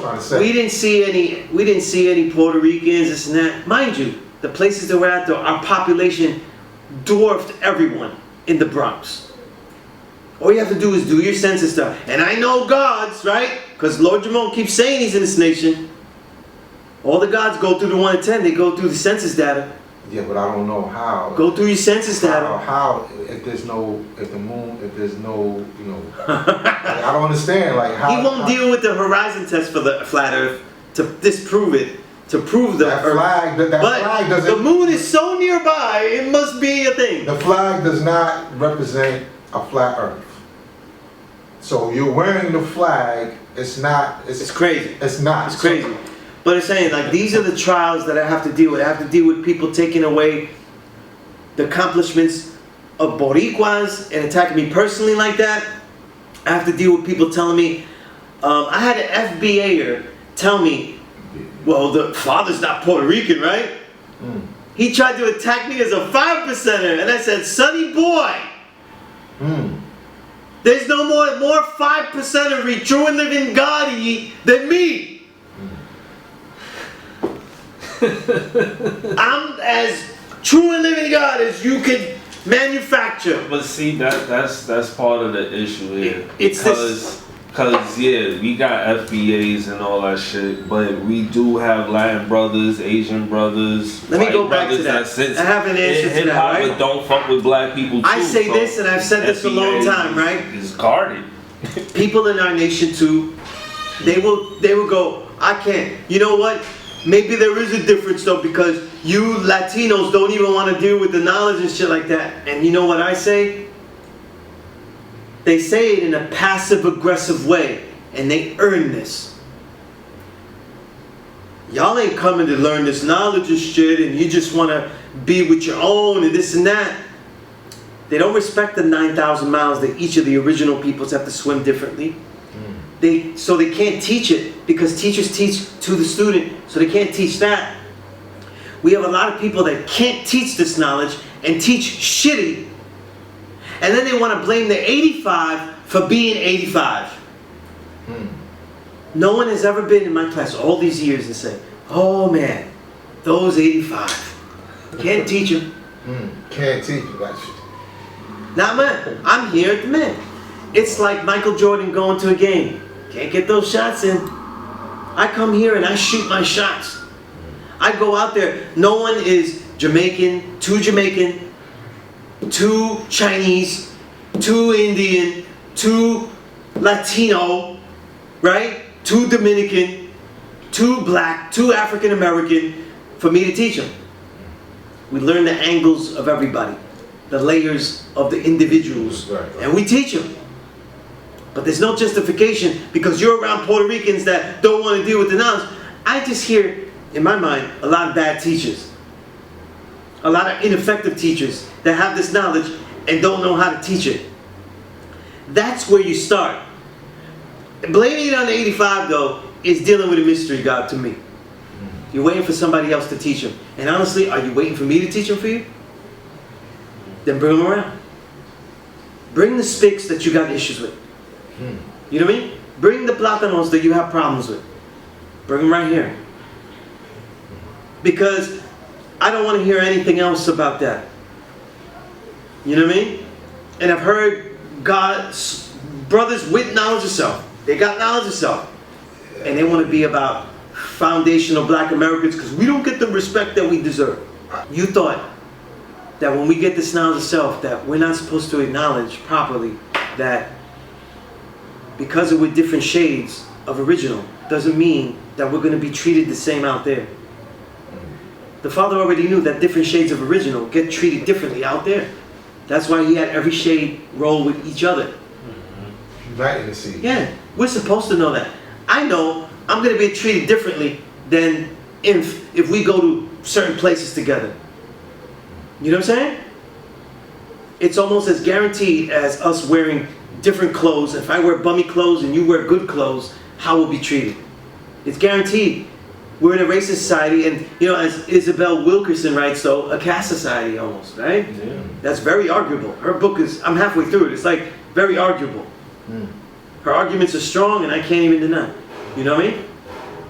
So I'm like this. See that FBA thing, man. That's very like the wisdom build degree, and very much like that understanding cipher. Yeah. Like scratching and separating the terms. It's really about. What I hate though is the identification with how you were oppressed. They're not identifying with themselves. It's fraudulent. They keep saying foundation of black Americans, but these people don't even know what the hell they invented. How they invented it. How they built all of these things. You know why? When you build something and you create things and you're a pioneer, you also know how you affected the world and how the world is able to further develop itself from your pioneering work.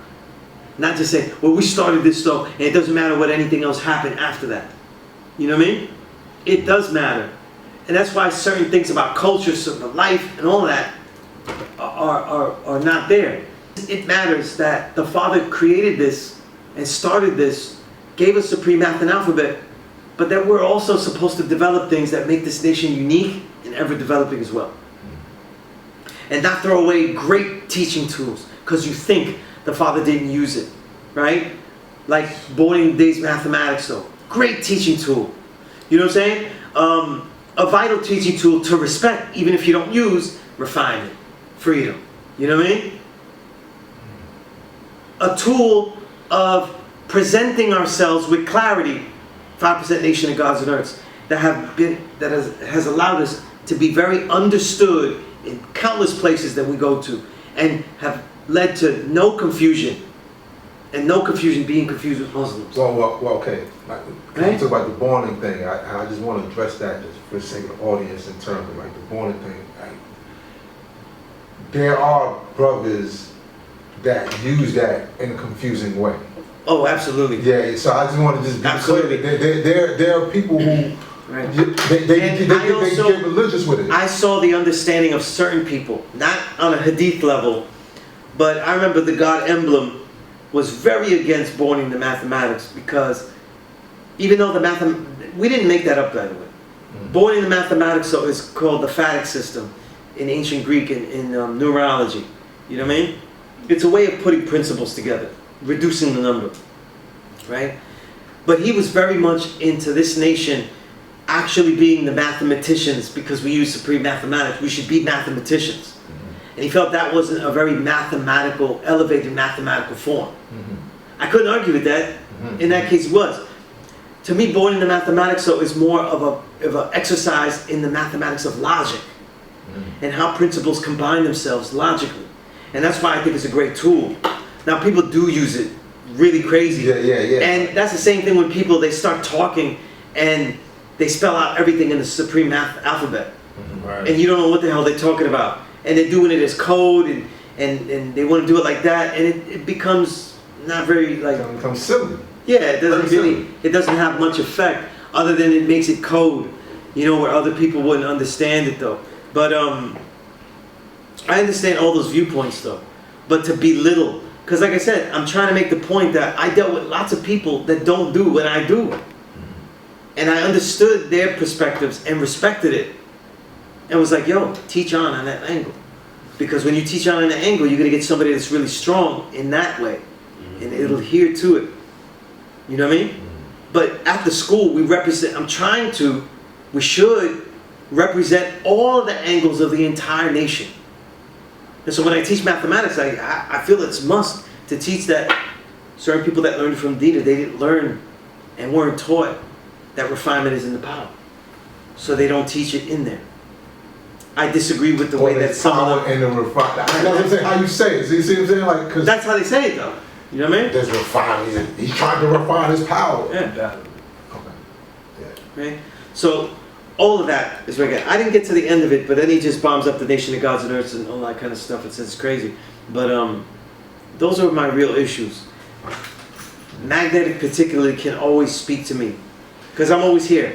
Okay, like, so you know, should we invite him here to build about it? If he wants to, I mean, because you know, because when I show him, I don't want to make it. I don't want him to think that I'm running from it. I just at the show and prove. I don't want to spend my show and prove going through this with you over and over again. It's like that's the thing. Yeah, I had gone over it with him, and he left supposedly thinking that he corrected me, where I was telling him, I'm gonna teach it the way I teach it. You know what I'm saying? Right. So you know, but I mean, I would invite him there, but I'm not saying that's going to change any of our viewpoint. I think this though. Here's what I think they need to do. Every God that doesn't deal with this though, and every God that's saying hadith though, you need to get off your high fucking horse.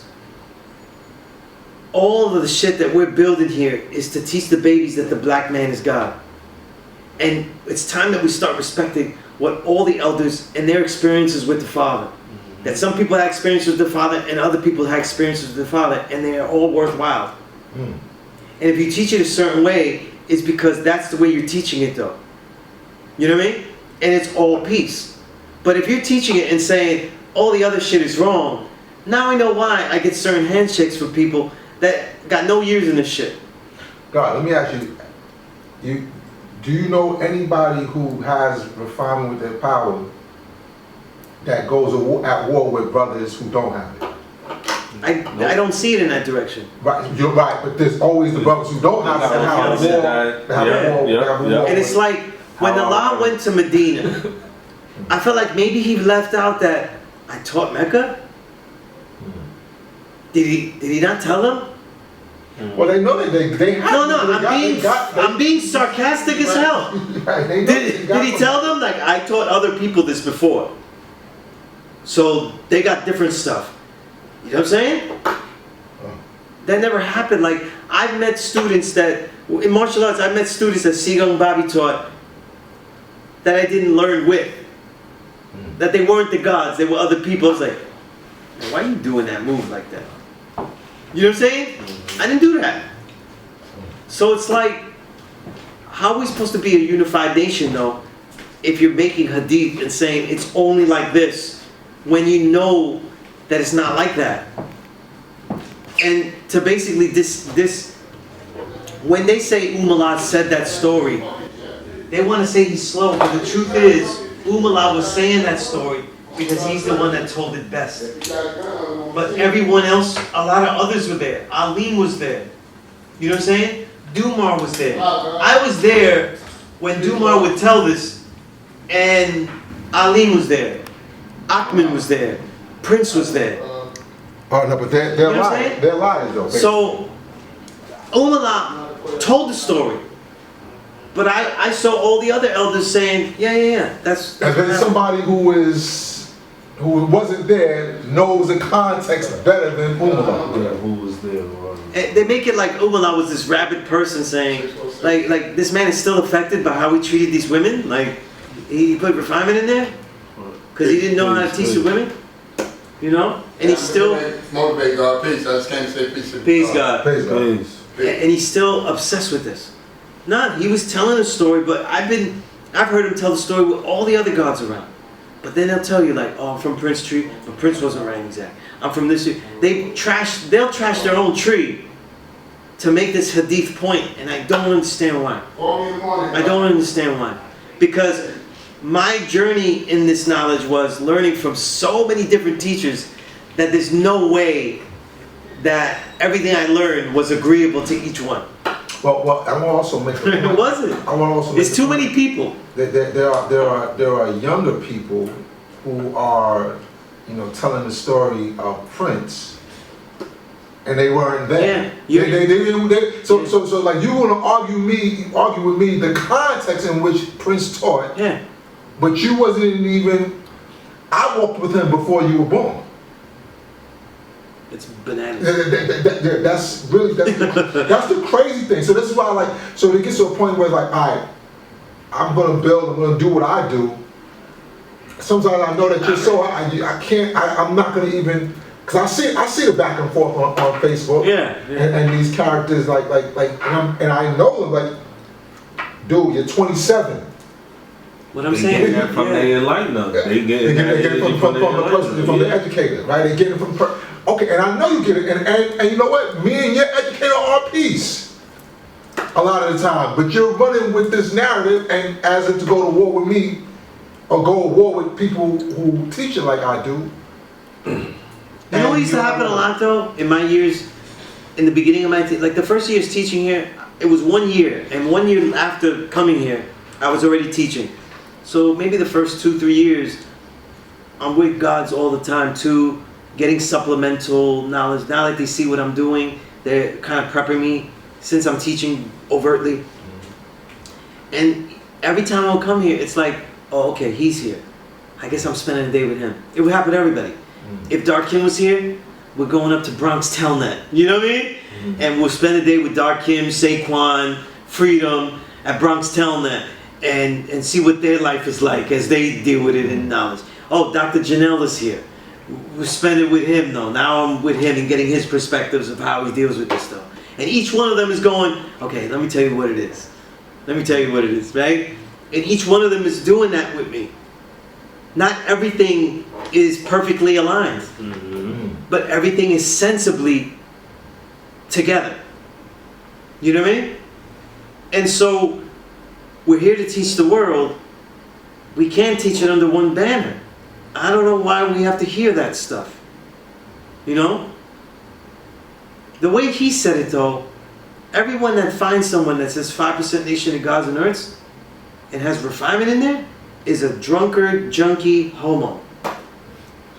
Now if I was on my Joe Pesci, am I supposed to go, are you talking about me? Are you talking to me? You can't be talking about me. You can't, because that doesn't apply to me. You know what I mean? Are you calling me?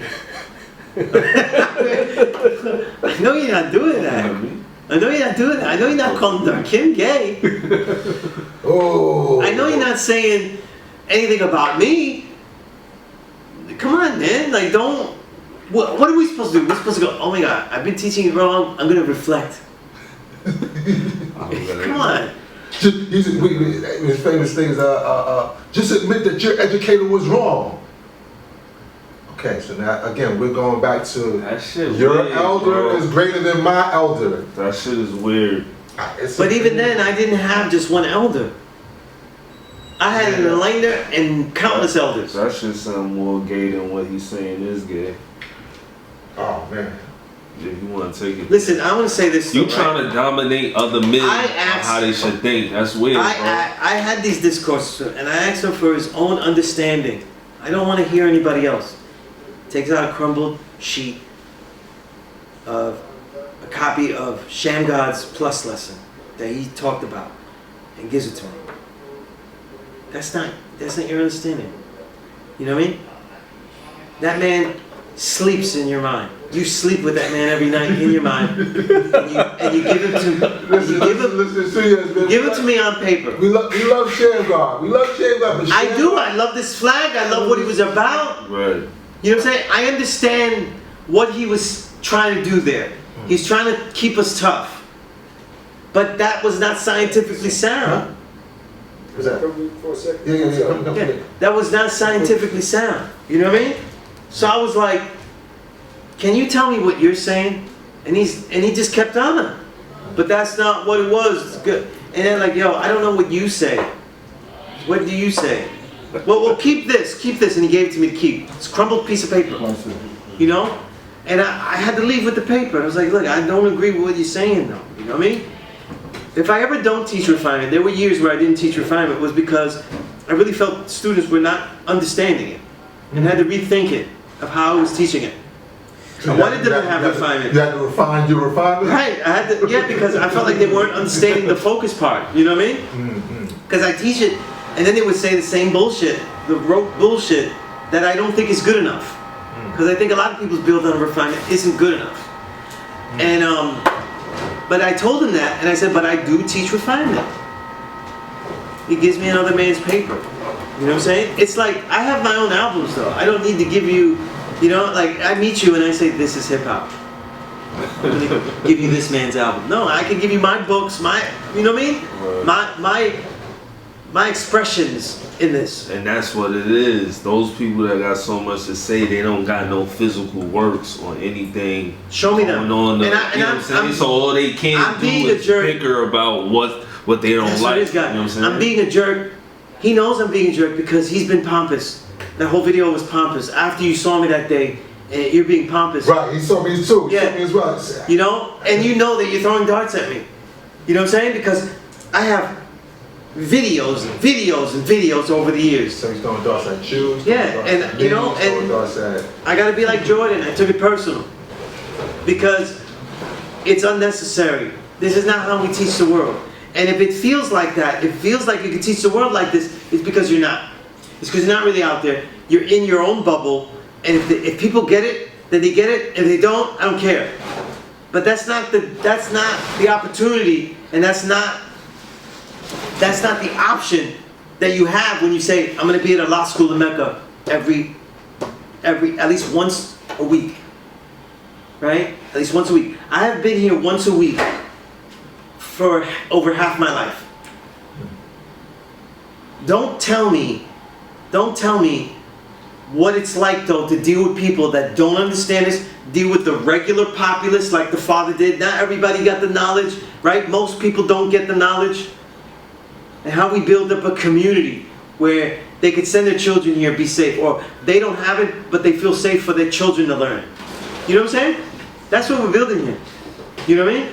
And for him to just dart that out and say like, just using the words wrong, that I don't agree with, would just destroy everything, I think it's whack. I think it's 1,000% whack. And that it's 2024 and you're still talking like that. Divisive. It's divisive. It's absolutely divisive. You know what I'm saying? It's absolutely divisive. Let's try to conclude this because I think we spent enough time on this. I think what should be done, I always thought should be done, is that everyone that's really teaching, like seriously teaching, we have these regions, right? The whole point of the regions is not so we hold up banners for areas. The whole point is that we exchange ideas. And we make our own little intranet, the way that we teach, our pedagogies, why we teach this, why we teach that. You know what I mean? What should be universal? What shouldn't be? You know what I'm saying? You know, what's a good way? I see people making curriculums. I didn't disagree with certain curriculums I saw. I completely agree with it. You say you do disagree? I disagreed with them. Okay. But I love the effort. Okay. Because the first curriculum is the one that you make and then you test it out to see if it works. You can't have a curriculum if you don't have the daring to make one. So just because I disagree with it doesn't mean it shouldn't be made. You know? But nobody came up to me and said, Sunez, you have curriculums and you've been teaching curriculums everywhere you went. Well, you could say, right, that your curriculum has worked, and so can someone like a true one say, yo, my curriculum works. I have all the junk. Okay, peace. Right. So now how do we increase that by coming together? Like, to take your curriculum, my curriculum, because, you know, I think we should look at each other's curriculums, see what we say we don't like about it, what is the goal of the curriculum. Because look, my issue is not the curriculums, my issue is with the force of the curriculum. So some of the issues I have with the curriculums is the way that it's forcing students to be God. I don't think there's no curriculum for that. If you notice in my curriculums that I ever gave you, it never said anything like that. You know what I'm saying? It basically makes you a better student, a better critical thinker. Then you make that you could perfectly, for yourself, make the decisions of what a knowledge of self will mean to you for the rest of your life. You know? And how to better, the curriculum should also be focused on helping to better prove that the black man is God. What books, what proofs, how to exercise with those proofs, journals, exercises, right? That's really what the curriculum should be. When it becomes a thing of like, do this to be that, that's when I think it's a little bit, I disagree with it. I'll leave it like that. You know what I mean? But we all should have a discourse where we should share them and this and that. Nobody's ever not asked me for something that I didn't share. You know what I'm saying? In fact, some people have shared parts of my curriculum, like the my food protocols, my diet protocols, right? My health protocol, and then I shared it off whatever, and that got printed and used in certain books. Books that I probably should have got credit for or gotten a little paycheck, right? But it got used because I give it freely if people ask for it, because I'm giving it to the whole world. You know what I'm saying? Yeah. So that's what I think should happen. I think we need to really get along.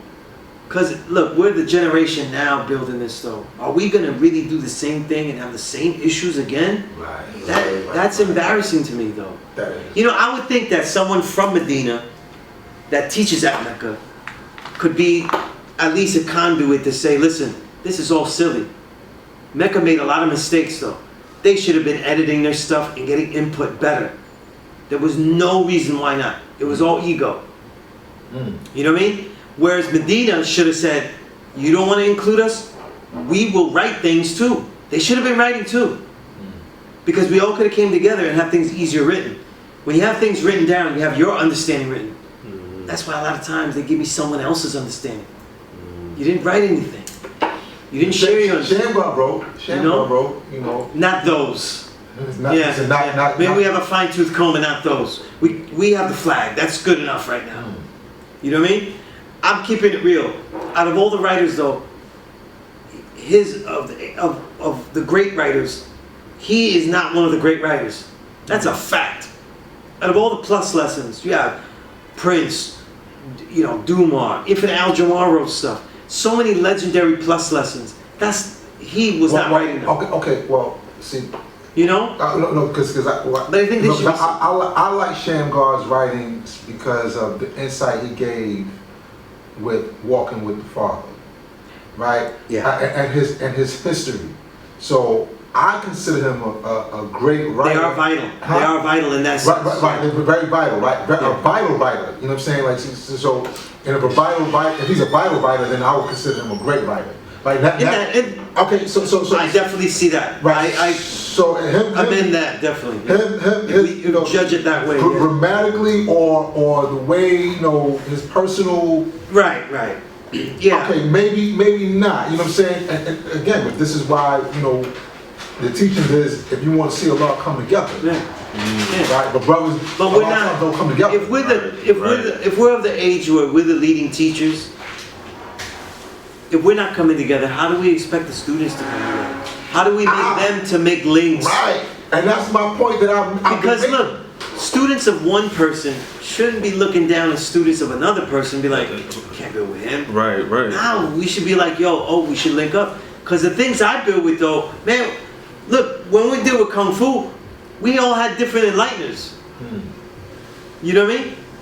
We all had different enlighteners, though. We all came from different paths. So it's like, man, like, we need to do it like that.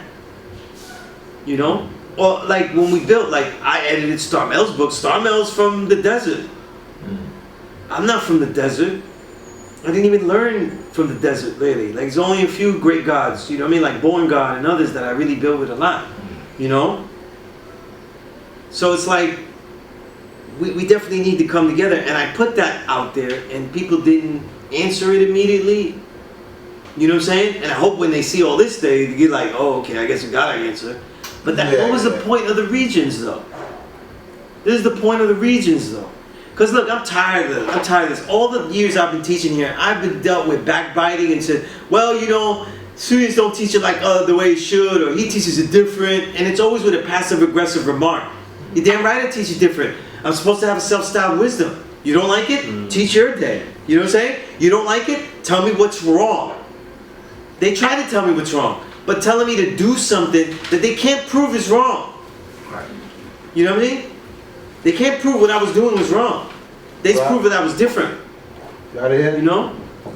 Yeah, I'm about to Peace, God. Yeah, I'm about to wrap up Only myself. one of our mastermind. So ain't nobody can separate it. The one when you know, that's it. That's right, God. That's right. I don't know no But- other but, one. I hear they ain't saying different. I say right, God. If I- ain't gonna yeah. let them confuse me. Right. If I had to conclude it, God, it's really that, though. If we expect the young that get the knowledge to build and make coalitions and see what they do together, which they should, right? We have so much ease to do it too. We have the internet, we have all this way of communicating. Then it has to be us teachers, though, to say, listen, he's just here. Because no one ever hears me say, oh man, you know, oh, true born. I don't do that passive aggressive shit. You know? None of my students are going to be like, peace, God. Peace. None of my students are going to go to another student that was taught by somebody else and go, oh, you were taught by him? Nah, they're actually going to do the opposite. They're going to, you were taught by him? What did he show you? Because that's the way it's supposed to be. Yeah, so how are we going to have good equality if We have to. If you're teaching your students, Look, we have good this is going to be in shambles, though, if we do the same Mecca Medina thing. And just do it in different ways. You know what I'm saying? And it's funny to me that it's people that's not even from Medina that are doing this. It's peers that didn't even, you know, Magnetic is from Jersey. Wait. Somebody said that, like, you know, it's from Jersey. It's Medina, and then those who want to sound like Medina. Oh man, God. You're not from Medina. Man, listen. You're not from Medina. What are you saying here? Like, This is some real gangbanging shit right here. yeah, it's That's crazy. what it sounds like. It's crazy, and that's what the 85 world does. Right. You go everywhere. Like, I remember I was talking one day years ago with my older. Is it just tribalism though? It is. It's always though. Like, instead of people sharing what they really love about their area or what they've done, the only way they could do it is hype it up over everyone else and say it's the most best. And that's not really what it is. I know there's countless students that are better fit with other people. You know what I'm saying? It's all gonna fall where the chips where it need to go. You know? And that's the thing though. When I teach people though, I show them exactly who I am and how I teach, and they can make their own decision. When I get a newborn here, they're not my newborn. They're a person that's gonna go back home and really think about, do you wanna learn with Sunez? That's your first decision. Because you could learn with anybody. Right. And then when they make that decision though, but they have to know, they know from jump, there's a lot of other people you could learn from. You don't like Sunez? Dark Kim's here in a hot minute. You know what I mean? Dark Kim's here. Right. You can only come here on Saturday, try a last shot. You know what I mean? But it's like, we can't repeat that again. And I won't deal with passive aggressive stuff. Yeah, I absolutely won't deal with it. The repeat of history. We cannot repeat Yeah. history. Or we And should not. We should not. To People me, do repeat the history. passive aggressive stuff to me, Renew it. yeah, that passive aggressive stuff was repeating history to me. And that's why I take it personal. I won't have that. You know? I know I have works. You know what I mean? I know that I've taught people that have done good with it. So you're not going to come here and bash, you know? Because I don't cross out refinement. I feel like people, when they say that outside though, he shudders. You know what I mean? Come on, bro. You can't be scared of a word. You know? Well, with that, God, I guess we Yeah, can we conclude. have to build a coalition, yeah. We can conclude it. You know what I mean? Yeah. Because the next one's not going to be on video. Oh, The next one's not going to be on video. yikes. Peace. Peace. You must do your own research, as I did. If Mecca did this.